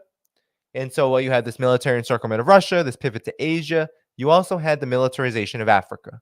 This culminated in the U.S. Africa Command, AFRICOM's first military operation. That was the U.S. invasion, the NATO-led invasion of Libya. So in 2011, AFRICOM got to flex its muscles strategically through coordination, because it mostly does that, mostly just coordination, kind of low level activity, right? Kind of like a special operations, but it's really supported by special operations forces. So it's a lot of logistics. That's what a lot of command centers are about, logistics. And then, of course, the other aspects of the military hardware infrastructure of the United States does the rest. But nonetheless, it's still very dangerous when you hear about a new command center, a new command structure established by the United States, because it means more war is coming. And guess what? It came to Libya and the whole entire North Africa region. That's what happened. Libya was the most prosperous African country. It was destroyed. Then you had the entire region, Mali, Niger, basically become completely destabilized. And then the U.S. military found ample room to basically turn them into test sites, counter-terror operations, drone operations, right? Niger has many drone installations of the United States. So that's a situation, right? And it complements this devastating economic situation for the African continent, which is centuries in the making, led by the Collective West Colonial Project, and then the Neo-Colonial Project led by the United States, where you have still Western countries still dominating African countries based on financial arrangements, debt arrangements, right? The very things that Ukraine is going through right now, that's what's happening on the African continent. That's what's been happening for decades upon decades. The IMF and the World Bank being the biggest criminal forces in this development. So in 2014, the Obama administration hosted the U.S. Africa Leaders Summit, and they said it was going to be a yearly thing. It was going to be a regular annual thing. And now it's 2022, and the second one just happened. So this just goes to show how the United States doesn't give a damn about Africa. It doesn't give a damn about the African continent. It was always just a way to furnish public relations for a bigger project, which is to try to take the African continent away from China. Basically make it so China and Russia too now, because Russia has pretty deep economic relations and military relationships, political relationships with many African states. But the big ticket here is China. China's investment in Africa, its foreign direct investment, its infrastructure investment has skyrocketed. I mean, I'm going to show you just how much here, but before I get there, I'm just going to say it's just ballooned. It's exploded. And the China-Africa partnership is robust and indestructible at this point. So the United States is having a really hard time with that. And that's why it's hosting these leaders' summit, this leaders' summit. And it wasn't in Africa. It was in DC. And, 53 African leaders were invited. Not sure how many actually attended. But one theme here is that the leaders of the African continent, say what you will, let me scroll up, they were not really having this new Cold War orientation. None of them agreed to sign off on what the United States is selling here. So here's an opinion piece in the Global Times, which I found pretty powerful. And then I'm going to show you just how ridiculous it is for the United States to even think it could compete with China and Africa. But this author, Wong Kong, says that the U.S.-Africa Summit is how Washington's confrontational foreign policy loses hearts and minds. So this Africa policy is all about confrontation with China. It's all about trying to wrestle away Africa's rich resources away from China. But the problem is the United States has nothing to offer and is not even in a position to exploit to the degree that would mean competition, right? It can't really enter the African continent's market in the way that would signal real competition. And in this article, it tells us why. So it says in August 2014, Obama convened the first U.S.-Africa Summit and said that it would be a recurring event. But after 8 years and 4 months, Joe Biden hosted the summit this week in the U.S. Capitol. And so in both instances, U.S. officials talked about a U.S. commitment to Africa, but that time span between summits doesn't really show commitment. That the U.S. failed to fill its basic promise of hosting the summit regularly over 8 years is just one aspect of Washington's negligence on the continent. The summit is aimed at increasing U.S. investment in Africa and trade with the continent, but needless to say, that did not materialize. Since the first U.S.-Africa Leaders Summit, U.S. foreign direct investment in Africa plunged from $69 billion to $44.8 billion in 2021, according to Statista, a global economic data provider, and U.S. Africa imports remained basically flat from $34.61 billion in 2014 to $37.56 billion. So not much growth and a real decline. A decline has happened. So a decline in investment has happened in Africa. And I got to say that China's foreign direct investment in Africa is like over 200 billion US dollars worth. So we're talking about a factor of 5 that China outstrips the United States. That outstrips the United States in this way on this continent. And it what else can we say but the United States just doesn't have it, right? Because we know the United States doesn't miss opportunities to exploit and to plunder. And that's what it's doing with what little presence it has on the African continent. But nonetheless, it has said we can't go there. And that's very interesting. So when Biden invited 49 African leaders to Washington, D.C. and declared that, quote, the U.S. is all in on Africa's future, it doesn't carry much credibility. And that is unfortunate because Africa is an emerging market economy with massive potential, does need a great deal of foreign direct investment from major economies, or as Obama put it in 2014, quote, the more the merrier, end quote. But the world's biggest economy is not able or willing to invest real money in infrastructure that is crucial for Africa's prosperity. If the U.S. was actually helping to build roads, bridges, ports, schools, and ports in Africa, Washington wouldn't need a summit to demonstrate its quote unquote commitment. So I just want to emphasize here too, that what this article is saying in that paragraph, very important, is that the U.S. economy, the U.S. corporate monopolist, capitalist, whatever you want to call it, it's an imperialist economy, does not want to invest in the infrastructure. So what's happened is that the collective West over centuries has siphoned away natural resources from the African continent. That's how it's plundered the African continent. It's siphoned off its resources. It's kept political control so it can exploit its massive reserves of energy resources like oil, coltan, cobalt, gold, right? All of these precious metals that are needed for technology, for essentially everything, production.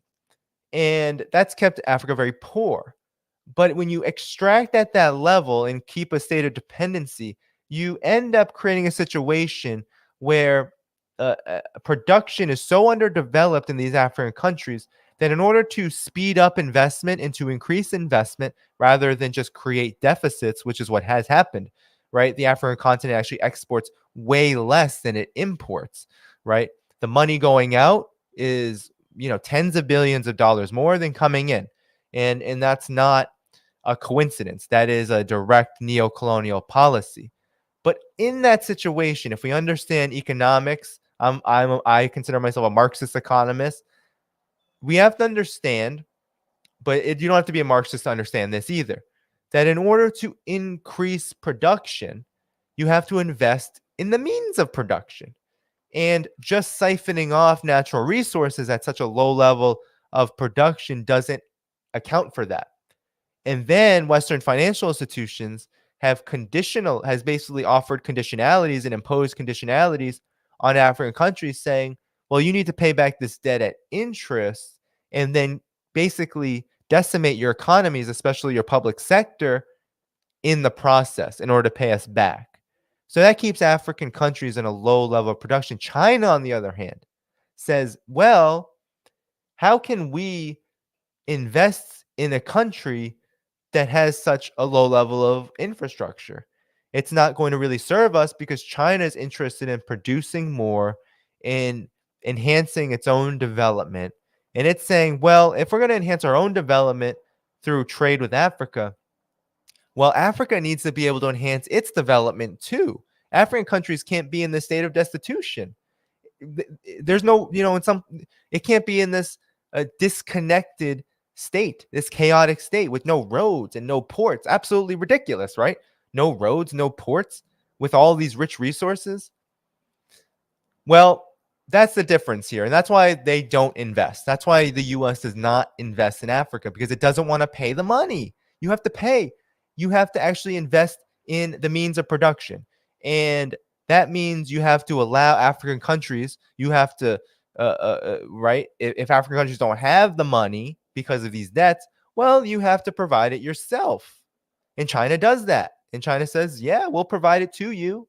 And then we will enter in a win-win relationship where you can reap the benefits of this infrastructure and we can reap the benefits of the trade.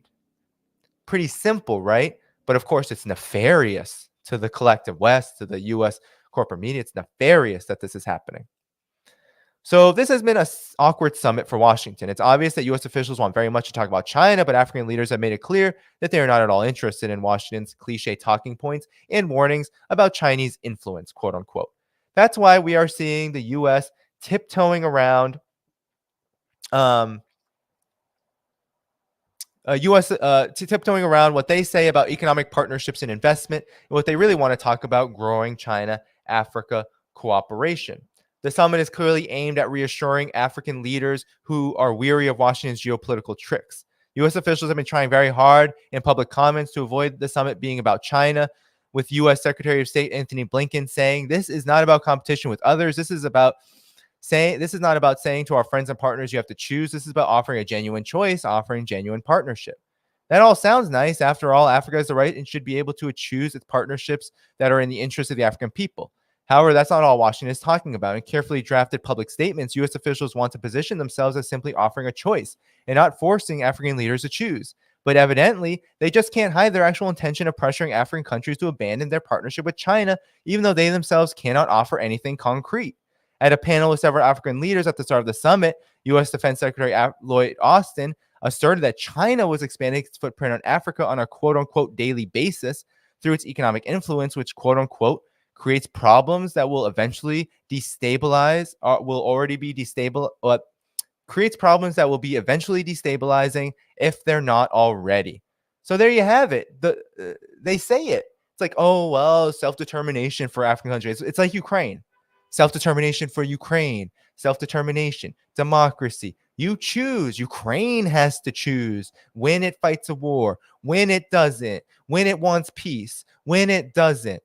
Preposterous. And then here you have them saying the same thing to African countries. I mean, mind you, African countries said no to the Ukraine proxy war. They did. They said no. They didn't show up to Zelensky's little Zoom meeting. They rejected these sanctions on things like wheat and all of this, which devastate African economies. And they rejected overtures by the U.S. to force them not to trade with Russia. So here you have the United States saying, well, like Ukraine, right? Like our little proxy war in Ukraine, where we're going to make Ukraine a dependent state, you have to be dependent on us. China is the problem. You have to be dependent on us. And as this article astutely states, well, what does it mean to be dependent on you? It means nothing. It means that African countries don't get anything beneficial, that is. I would argue that they do offer something. They offer chaos. The collective West of the United States offers chaos. It offers war. It offers militarization. Hey, do you want more drones? Do you want more proxy wars? Do you want more counter-terror operations, which really just divide and devastate and create all sorts of unrest in North Africa, for example? Hey, do you want to give up all of your precious metals and resources to American corporations, and then we'll just take them? We'll just take them, and then guess what? We'll give you debt to develop your economy, but then you got to pay it back at interest, and then you got to take apart what we said you would be able to build. That's what the U.S. and collective West offers the African continent. That's all it offers. So such machinations by the world superpower are embarrassing. The U.S. remains the world's most powerful country in many respects. However, their malign intentions of preaching confrontation instead of actual partnerships make U.S. officials look sneaky and insincere. The U.S.-Africa Leaders Summit is a microcosm of the U.S.'s failing global leadership, as its unilateral, protectionist, and confrontational foreign policy approach increasingly draws ire around the world. Some U.S. allies like Canada and the U.K. are still in lockstep with Washington's geopolitical ambitions, but the broader international community, including some other U.S. allies, are increasingly opposing the reckless policies that seriously threaten global peace and development. And this trend cannot be more apparent than in the tsunami of criticism the U.S. got from the international community at the WTO on Wednesday. At a WTO meeting reviewing the U.S.'s trade policies, representatives of China, the EU, and many WTO members harshly criticized the U.S.'s adherence to an America First agenda, disregard for multilateral trade rules, practice of unilateralism, and the push for decoupling and supply chain breakup. From economic wars against other countries to protectionist domestic policies, the U.S. has indeed become the biggest threat to global free trade. So that's not even to say that the U.S. is just the biggest threat, right? It leads the collective West as the biggest threat to humanity overall. And so, yeah, free trade, there's no such thing as free trade. There never really was with the United States. It wasn't about free trade. It was about how U.S. corporations and monopolies could get special privileges, could be able to destroy the economies of other countries. How when after the U.S. destabilizes countries like in Latin America, for example, that they can swoop in and dominate and exploit and do what they do, which is just siphon off resources and destroy the economies and indebt them. And so that's just on steroids right now. And now you have the world. This is a very good thing. The world is saying no. Most of the world, of course, the EU being so indebted politically, right, subservient to the United States. Yeah, it's a different story there. But at the same time, even some EU countries are saying, well, and you heard it from Politico, I covered it here. Well, you're profiting off this war, US, and it's at our expense. You got to stop. So there are EU officials who are saying this. It's just that they're not powerful enough. A lot of them are too feckless and cowardly to really stand up, to do anything, to assert any leverage. And so that's why I always say it's up to the people. It's up to the poor. It's up to the workers. It's up to the oppressed. It's up to those who are affected, those who are devastated by these policies to stand up and to begin to build that resistance.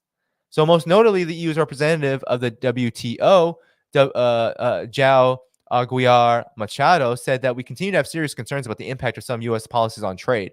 There continues to be strong inward-looking tendency in U.S. trade policy favoring domestic sectoral interests. U.S. officials often say they like to deal with other countries from a position of strength. But in the modern 21st century, it is not strength that wins hearts and minds, but ideas for shared global peace and development. The sooner the U.S. politicians realize that, the more peaceful and prosperous the world will be. I got to say, my one disagreement with this article is that they will realize that, or they can realize that. Of course, I know the article is not necessarily saying that, saying the sooner that they realize, but U.S. politicians will not realize this. And so, there are many fronts for this. It's not just this U.S. Africa Leaders Summit, but it's also, the sanctions on China around semiconductors. That's intensified. There's an export control ban. And then, of course, the sanctions on Russia. These have monumental consequences for the overall global economy. It cuts off major supply chains. We see what's happening with energy, but it's also going to affect the technological realm.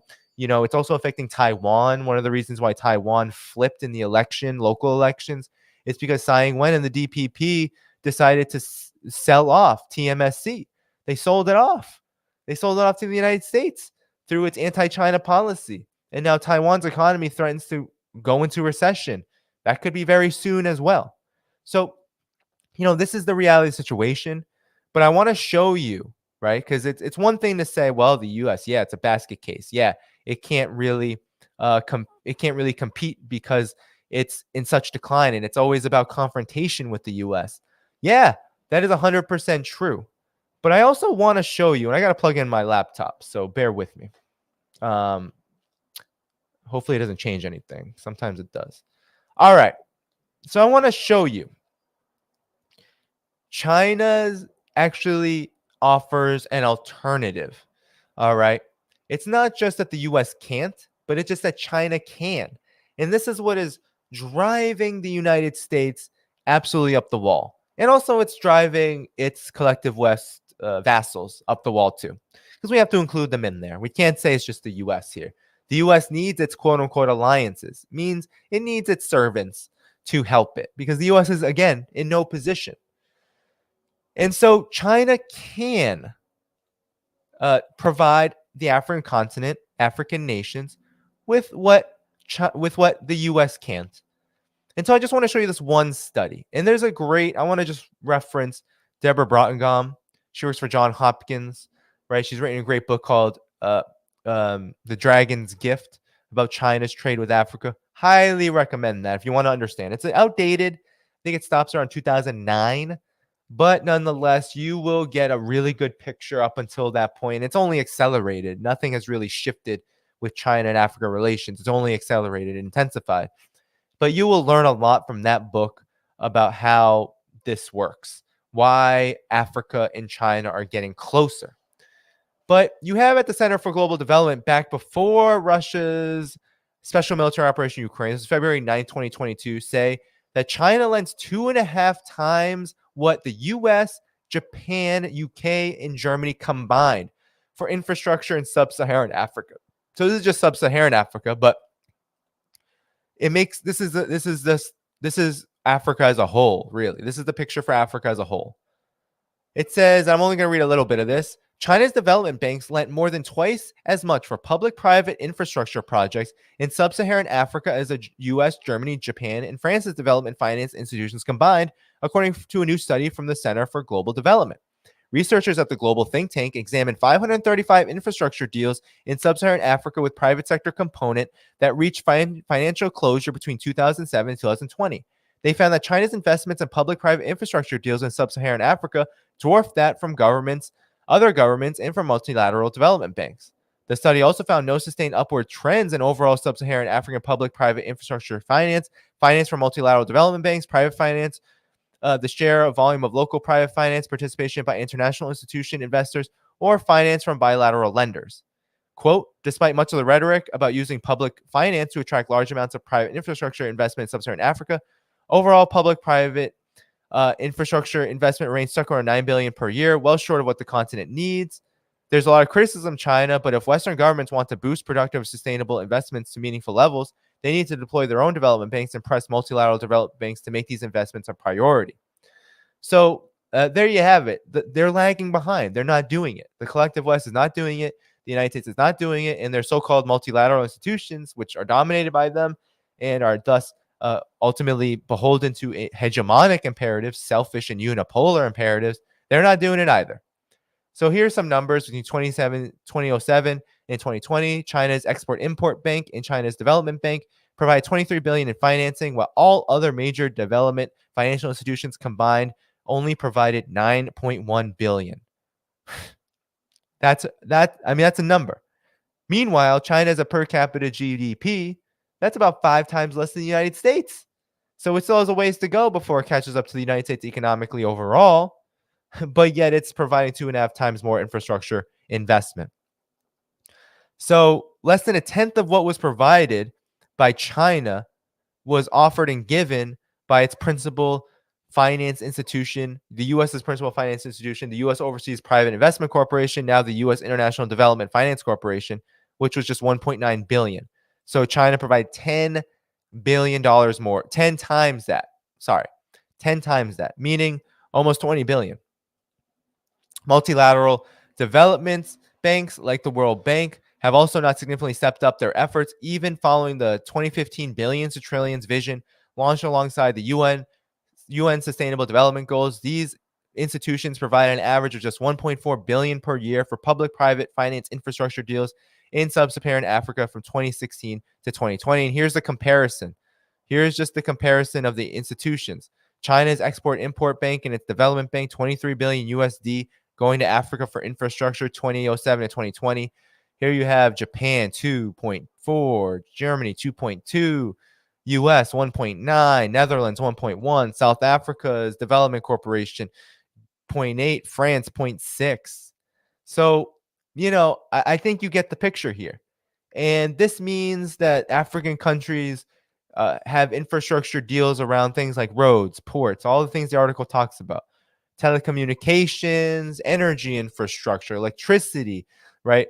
China accounts for a lot of the electrical grid development in Africa. Also a railway, right? There's a lot of railways. There's the Ethiopia-Djibouti railway. There's the Tanzam railway, Tanzania-Zambia railway. There's just so much infrastructure development that China has contributed to on the African continent, and the United States and the collective West have not done any such thing. So that's just important when you think about this U.S.-Africa Leaders Summit. It's all smoke and mirrors. It's all public relations. The United States is an imperialist hegemon, a unipolar hegemon that only cares about itself and its interests. So it's using Africa once again, trying to exploit Africa politically to isolate and contain China. And the African countries on the continent say, no, they're not going to. It would be politically suicidal. Doesn't matter which government we're talking about, politically suicidal to reject what little help there is for the African continent around the world. Because to be honest, the United States and the West have so monopolized the global economy that it is difficult for other countries to lend assistance as well. Because unfortunately, one of the results of this neo-colonial, neoliberal world system is that there are so many poor countries out there, so many poor countries, and they can't come together and help each other out, or at least they can't do it to the extent that is necessary. And I saw someone in the chat say, I live in the ghetto, so there's sirens. Yes, very true. So there you go, another siren. But nonetheless, I think the sirens can really reflect the emergency. It's a crisis afoot on the African continent. The African nations of the continent are struggling and are suffering from Western imposed restrictions and economic disaster. And China comes in with a real alternative. You will not hear an African leader say otherwise. You won't. All of them. Doesn't matter who they are. They could be the most subservient to the West, and they will still say China's a good friend. You have countries like Saudi Arabia doing the same thing. And Saudi Arabia is very dependent on the United States, very much so. So, I mean, look at this. Look at this situation, and we have to look at it soberly. China is building while the U.S. is bombing. China is building while the U.S. is taking, while the U.S. is throwing a wrecking ball at African nations, throwing a wrecking ball at much of the world and even Europe now. And China's not doing any such thing. So for those who have some maybe reservations about China, and not so many about Russia, right? Just understand that these two countries are on very similar trajectories. They have different development paths. They have different economies. Socialism with Chinese characteristics is not Russia's economy. But at the same time, they're both headed on very similar paths. And if there's one thing that we can agree on, even if you don't agree with everything I say about China, you can agree on that China is moving in a sovereign way, asserting sovereignty, and doing business differently with the nations of the world, right? Doing business much differently. It is an alternative. And if you find Russia to be an alternative, then China has to necessarily be, the facts just tell that it is not only just in that conversation, but really it's leading the way, because China's economy is much bigger than Russia's. China's economy is much more influential than Russia's. But at the same time, it's not a competition between those two countries, because they see their trajectories as very similar, that they want to grow, they want to develop, they want to alleviate poverty, and they want to develop relations with other countries in a way that is sustainable and that is a counter to the way the United States does things. Because how else do you compete? You do the same thing as the United States. Why would anyone drop the US and the collective West, right? That's the ironic thing here, is that you always hear China's worse, Russia's worse. Well, if they were worse, why would countries want to work closely and more closely with them if they can just do the same as they were doing with the European Union and with the United States? Why would they, right? And there you have the prejudice, the literal and actual racism. It's not a myth. This civilizational kind of like hegemonic worldview that countries in Africa and Asia, Eurasia, in the Arab world, in Latin America, in the Caribbean, that these countries can't think for themselves. Their leaders, their politicians, and also the people, they don't have sovereignty. They don't have the capacity, right? They're the barbarous forces that we heard all about for centuries, right? That is how the US approaches things. That's the propaganda. That's how it bleeds, right? It's not just anti-Russia, anti-China, but it bleeds into the whole scenario. Because if you believe that Russia and China are worse than the United States and the EU, then you also believe that these countries don't know any better, that they don't know any better, that they wouldn't be able to tell that actually the collective West is a sufficient alternative, right? So that's one thing to watch out for. And I think that we need to build a bigger consensus around how Russia and China are on a very similar trajectory. They're deep friends, and they are becoming more and more influential. And the real problem is not China.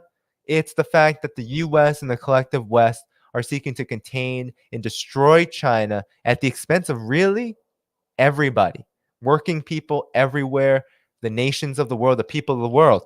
That's the real problem here. And that's what events like this US Africa Leaders Summit really demonstrate.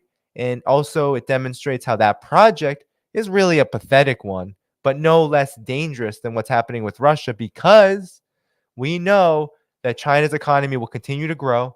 And we know that these tensions will continue to be stoked by the United States as it feels, quote unquote, threatened by China's rise. And it won't allow it. It has already made clear that it will not allow China to be able to peacefully develop, that it will continue to stoke conflict, even as it talks out of the side of its mouth otherwise. It's all lies. We know that there is a project, a grand global military, economic, and political project of endless war toward this end. And that's what we have to be focused on. And we have to be just as vigorous about our opposition to it and rigorous about our approach to this, so that we can fight back against the misinformation about China. It's really important. And so, this is just one scenario, the way that the US is treating Africa, where we can do that. And also affirm what's just as important, which is African peoples and African nations' self determination, because that's a project that's century in the making as well. And one that, unlike Russia and China, it's one that the US and its collective West partners do not want to see. They'll never want to see it. Russia and China are for their sovereignty, and they've been very clear about that. So I just wanted to give you a picture of the U.S. Africa Leaders Summit, and show that, yeah, there's a trajectory being followed by both the hegemonic aggressors in the collective West, led by the United States, and China. And the African continent is really a battleground for this development. It really is. So we are over 2 hours now, and we still have 900 viewers watching. Thanks so much for sticking around. Thanks so much we have more than 1,100 likes to this stream. I'm just gonna now enter the thank you phase, okay? And I'm going to go. I had a subscriber say that with Patreon it can be tough. I'm going to start from so I have not put the names on the bottom yet, but I'll try to do a host of Patreon subscribers to thank them. And I'm going to go from the oldest to the newest. Okay. I only go by first names. Okay. I'm not going to give everyone's information out there. But thank you to Carlos. Thank you to Rich. Thank you to Sun Mad. Thank you to Joel S. Squeeg. Thank you to P.S.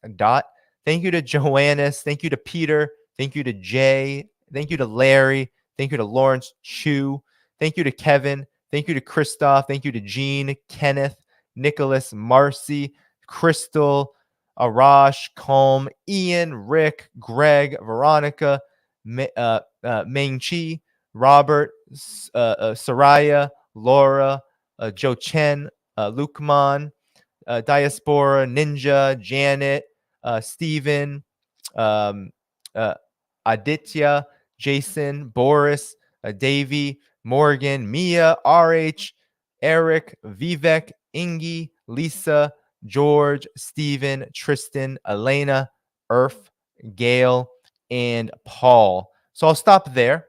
Okay. There's many more to thank, but I wanted to thank the first 50. All right. So I'll do that periodically in each stream. All right. I'll thank 50 of you. All right. Long shout out. So, I'll shout you all out. Make sure you subscribe on Patreon. All right. You can get some membership perks as well. Contact with me. You can suggest content.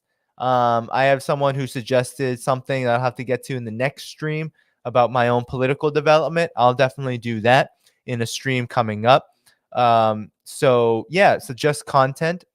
And definitely subscribe on Patreon. It's the best way to support my work. You can also join on YouTube as well. And I want to start thanking the super chats, though.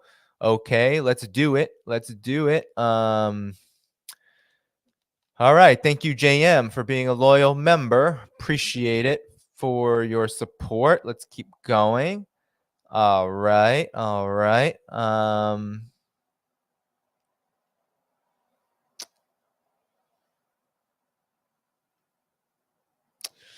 Let's see. I saw some other super chats up here. Bear with me. How y'all doing today, though?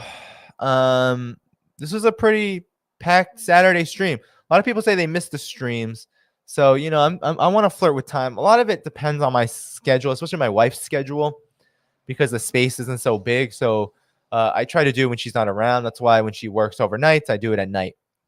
So Jay, thank you so much for the super chat. We communists in Sweden love you, Danny. Keep it up. Well, I love communists everywhere, especially principled ones. So I definitely send the love right back. Thanks so much for that super chat, generous super chat. All right, everyone. All right. JM, thanks once again for that contribution for another one. Appreciate the generosity. I thought there was a few more here. Let's see. Wish there was a better way to organize this. Let's see. We have members in the chat. Thanks so much to Dimitra for coming. Here you go. Thank you for the membership. Yes, you must be one of the recipients of the gift membership. I wish I knew if that person was here because I don't see their name anymore. But thank you so much for being here. I hope you will stick around as a member. All those who got gift memberships, I hope you'll stick around because this is the kind of content I'm covering consistently. I'm doing this 2 to 3 times a week by stream, clipping up the videos, and I also write articles once or twice per month. So no shortage of content. And if you appreciate this kind of independent media, becoming a member is a great way to do that.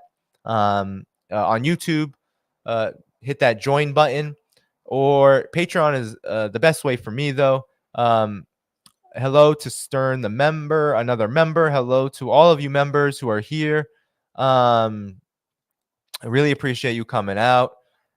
Let's see. Any more? Lots, a lively chat today, a lively chat. For it's now over a 2-hour stream. Let's see.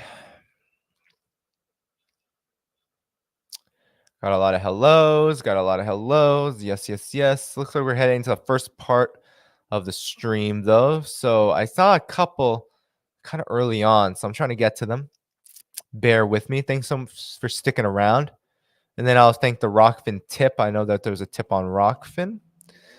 Welcome, Rockfin community, by the way. Appreciate you all coming out. Make sure you subscribe to me on Rockfin at rockfin.com/the left lens. All right. And you can find that in the link in the description, I believe. But if you can't, rockfin.com/the left lens is where you can follow me on Rockfin. You become a subscriber on Rockfin to get all of the content, leave tips. Thank you, Corn Pop, for the super sticker, and thank you, Yvonne, for the super sticker. I think that might have been it, though. After that, I don't think that there are many other super stickers or chats or anything like that. Yeah, nope, that's it. Well, very generous of all you. Thank you so much. Thank you so much. And then here is Big Teal, one of the moderators. Thanks so much for sharing that. Yes, make sure you follow me on Rockfin. All right. Rockfin is a big deal. Okay, I'm going to just share these as well. Follow me on Twitter. Yes, at Spirit of HO. Twitter has been, I got to tell you, I am not happy with Twitter under Elon Musk. Not because of all the Twitter files stuff. I have my opinions about that. I shared them. You know, I don't have a strongly negative or I feel like I have a nuanced opinion about Twitter files, although I'm kind of tiring of the partisanship aspect of it. But I got to say that publishing on Twitter is even more suffocating. And not to say that the prior leadership was better, but it feels more suffocating. And I also have to say that when I saw Fiorella Isabella talk about from Convo Couch talk about her account being shadow banned and why she's so angry about this Twitter file stuff, not mentioning it or doing anything about it. I couldn't even find her. Some people said they could find her on Twitter, but I can't on mine, and we follow each other, so it's ridiculous, right? It's just absolutely ridiculous. Substack, chroniclesofhaiphong.substack.com is where you can find. I share all of my live streams on there, and as well as original articles. Okay, so you can follow me there. And then the best place, I would say, okay. So of course, Patreon is the best way you can financially support this work. All right, financially support me. But I want to just give a shout out to my link tree. All right, and the link in the description, because there you'll find my Telegram, t.me/DannyHaiphong. You want to subscribe there. That is the best place to ensure that when I am censored on Twitter, which I predict I will be at some point. You even have these creepy NAFO trolls. I posted something I'll show you. They're creepy. NAFO trolls, there's nothing creepier than these NAFO trolls, I gotta say. And I'll show you why. Because where'd they go? Here we go. Maybe it's not on here. I gotta find. There were NAFO trolls trolling my post that the CIA is the most dangerous terrorist organization in the world. I don't think anyone can really argue with that. But I want to I don't know, maybe I can't see it anymore. Maybe they deleted it.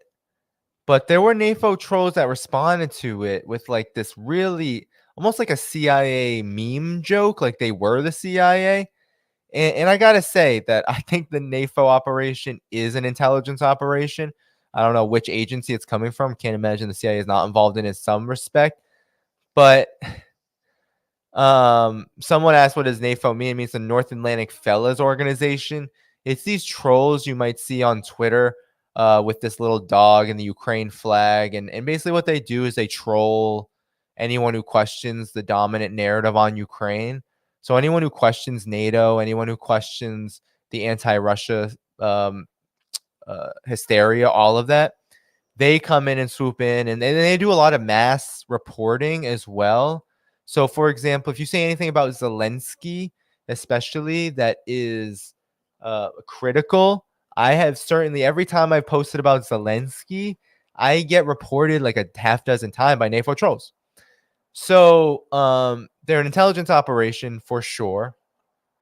And, all of them are bots for the most part. They have like 0 followers, and they just follow you wherever you go, criticizing the NATO war in Ukraine against Russia.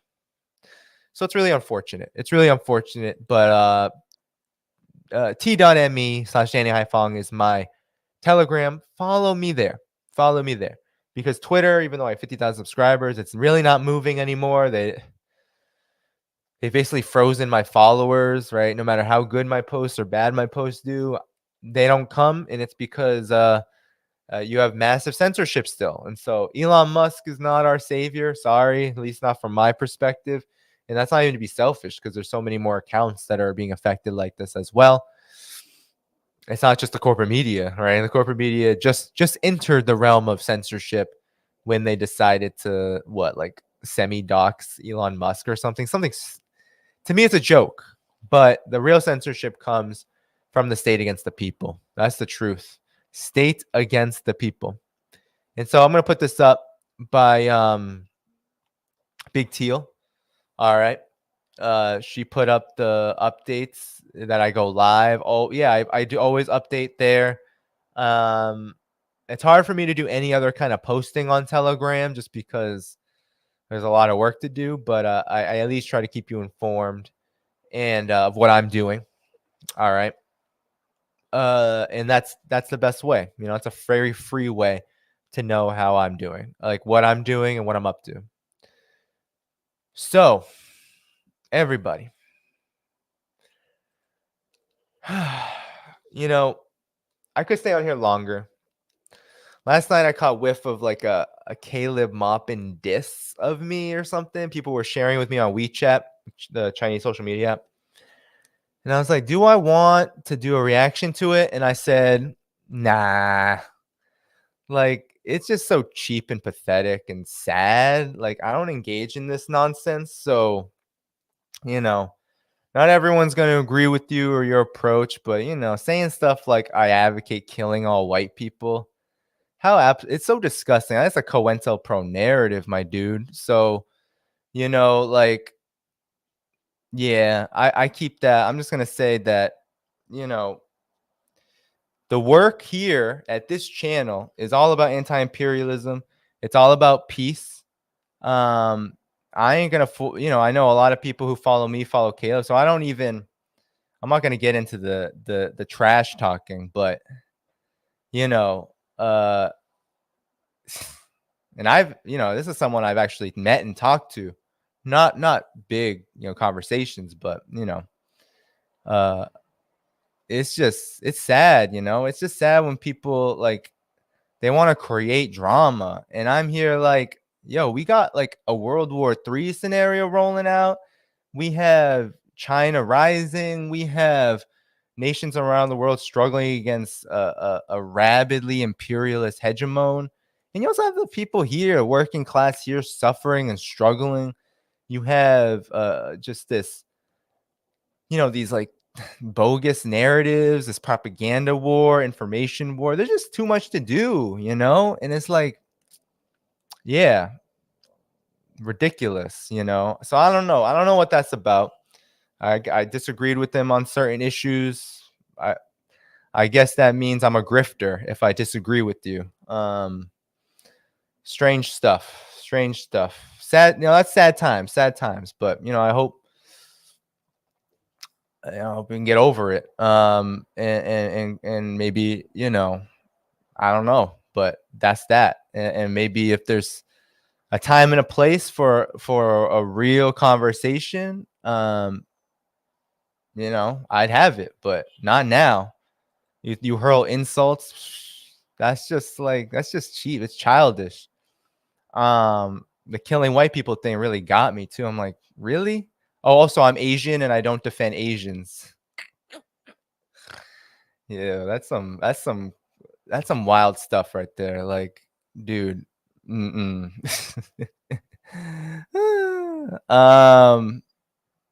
So,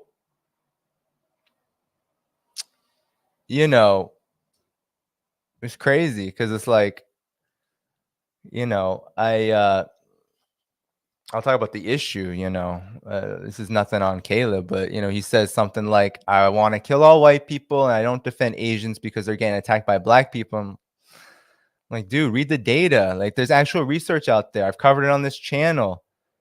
The vast majority of attacks, verbal, physical, while the media tells you it's all black people, the majority have been white Americans. Like, come on, bro. Like, this is data. This is research. This isn't this. I've experienced with this. It's just wild. Like, it's just like, yeah. It's not about like this like wokeness. This is just facts. Like, it's just facts. I'm not gonna say black people never attack Asian Americans, and I'm also not gonna say Asian Americans never attack black people. Racism is a scourge, and it really affects, people in profound ways, ideologically, behaviorally, economically, politically. But I'm not gonna sit here and just like not question the media narrative. So, and like kill all white people. Like, what?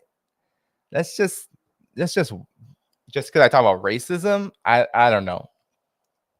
You know, as an imperialist ideology, as an ideology of power and just cutting up the working class so they can't do nothing, they can't unite, they don't understand the national question. Like, so those are ideas that have been floated around about me, but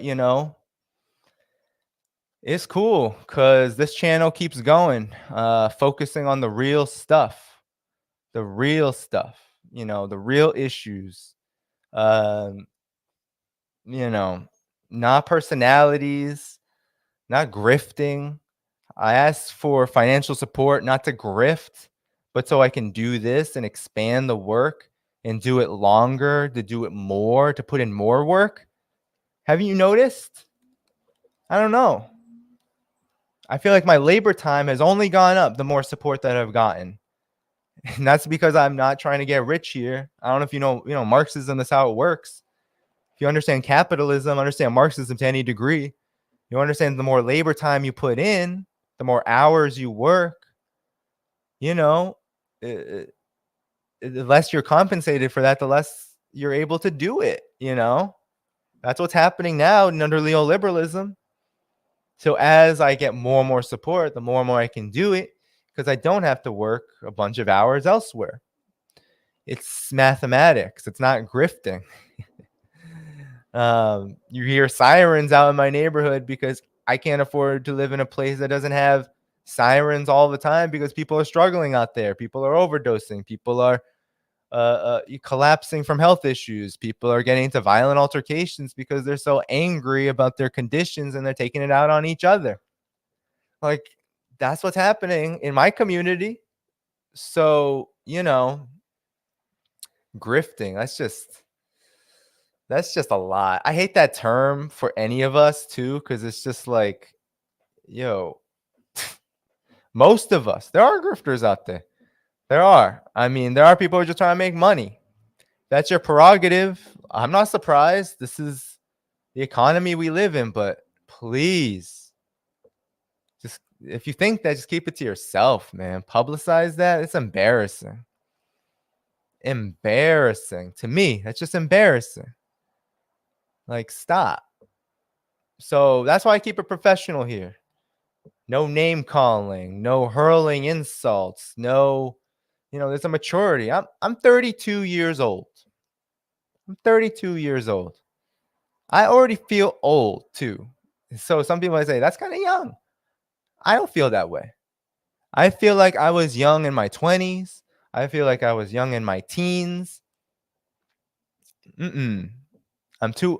I just don't feel any urge or compulsion to conduct myself in any other way but professionally. I mean, if you're a revolutionary, right? Even not like professionally, like, oh, I'm a doctor, right? Like, I gotta adhere to these ethics. But if you even read Lenin, he talks about being a professional revolutionary. What does it mean to be that?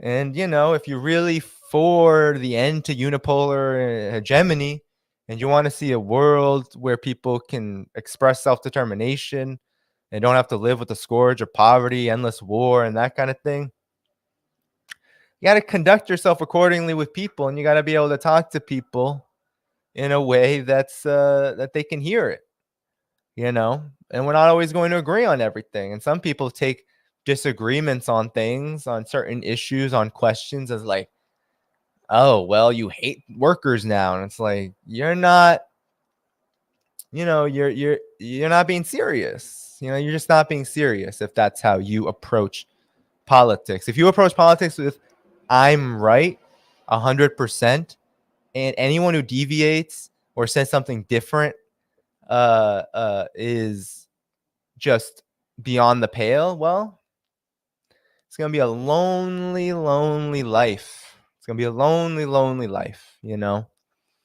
But for us who are trying to build anti-imperialism, anti-empire, all that stuff, all that work, well, you need friends. You do. You need friends globally. You need friends, in the movement wherever you are, in the struggle wherever you are. You just need friends. You need to build them. You need to build people who will stand with you. So that's why I conduct myself the way I do on my channel.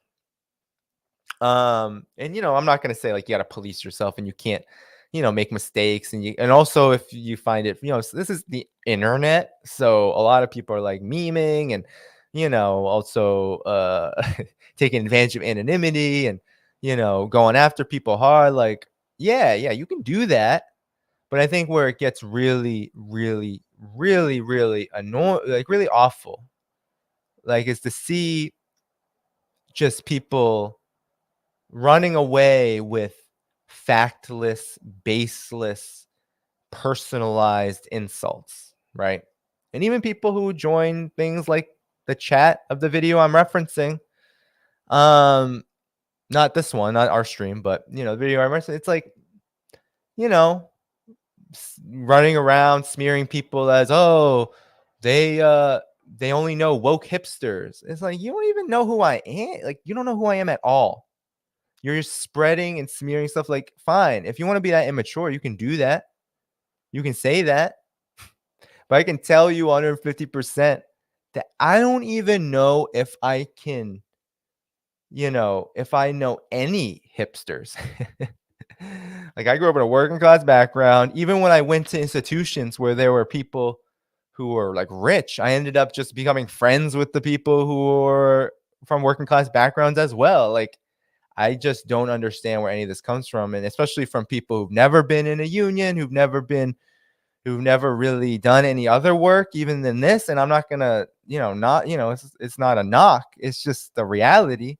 It's not like, oh, I'm better than you because I've been in unions, because I've, organized with workers, because my dad was a union worker. I'm not better. It's just the reality. And so, like, you don't know, then why talk that shit? Why talk it?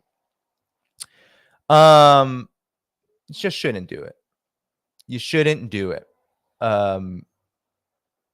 It's not principled. Waste that energy somewhere else. Go after. I troll, but I troll like establishment figures, and I troll people who carry water for the establishment. Why don't you troll your own? Like, it's it's so wild. And somebody asks what's wrong with being a hipster. I say, I don't even look at it like that. When I think of hipsters, I don't even think of people who just have a certain style. I really think of a certain class, gentrifiers, people who are like, kind of living, pretending they don't live high on the hog, but they actually do. Or even people who are in declining circumstances economically, but can't realize that their behaviors and their actions, the role that they play in society is actually just reinforcing it, and they don't understand it. That's really how I see hipster. And of course, some of the style I'm just not into, but it's not really about the style and the look and all this nonsense. People can dress and do whatever the hell they want. It's more about the politics and the class for me. Somebody said, Danny, chill, try weed. So, all right, everyone. I am going to head out now. That's all I wanted to say. I'm gonna be back on stream. And let's see. Probably Monday night. That will be a late evening one. So sorry about that if you can't make it, but it'll probably be after 9 p.m. And then let's see. And then I probably won't be able to come back until later that week, the 23rd. I could do 24th. I'm not going to do the 25th, but I might try to do 23rd, 24th. Okay. And that's that. So yeah. Please do, support the show. Oh, I forgot to shout out the tipper on Rockfin. Sorry about that. Wow, I feel bad. Thank you, Jay Runs, for the tip. Thank you so much for the Rockfin tip. All right, so late nights. Got some late night streams coming up, probably the 19th, 23rd, maybe the 24th, Christmas Eve. All right. If you're down for that. I don't know what your plans are for the holidays. I don't know if you all do that, if you're even in a position where you even celebrate that. But yeah, until then, see me in a couple days. And take good care, Take good care. Be well. Comradely greetings to all of you. Salutations Enjoy the rest of your day. All right. And yeah, I'll be back with all of you soon. And of course, subscribe, hit that like button, hit that notifications bell because there'll be clips coming out soon. The next few days. Tomorrow there will be one, and then yeah, I'm gonna have a host of clips. Oh, announcement: I'm not gonna be able to stream the week of the 26th, so I probably won't be back until the new year after these set of streams happening this coming week. So a lot of clips though during that time, and I'll be back strong for the new year. All right, everyone. All right, thanks all for the very kind words. Peace out. All power to you. And I will see you all again very soon. Bye-bye.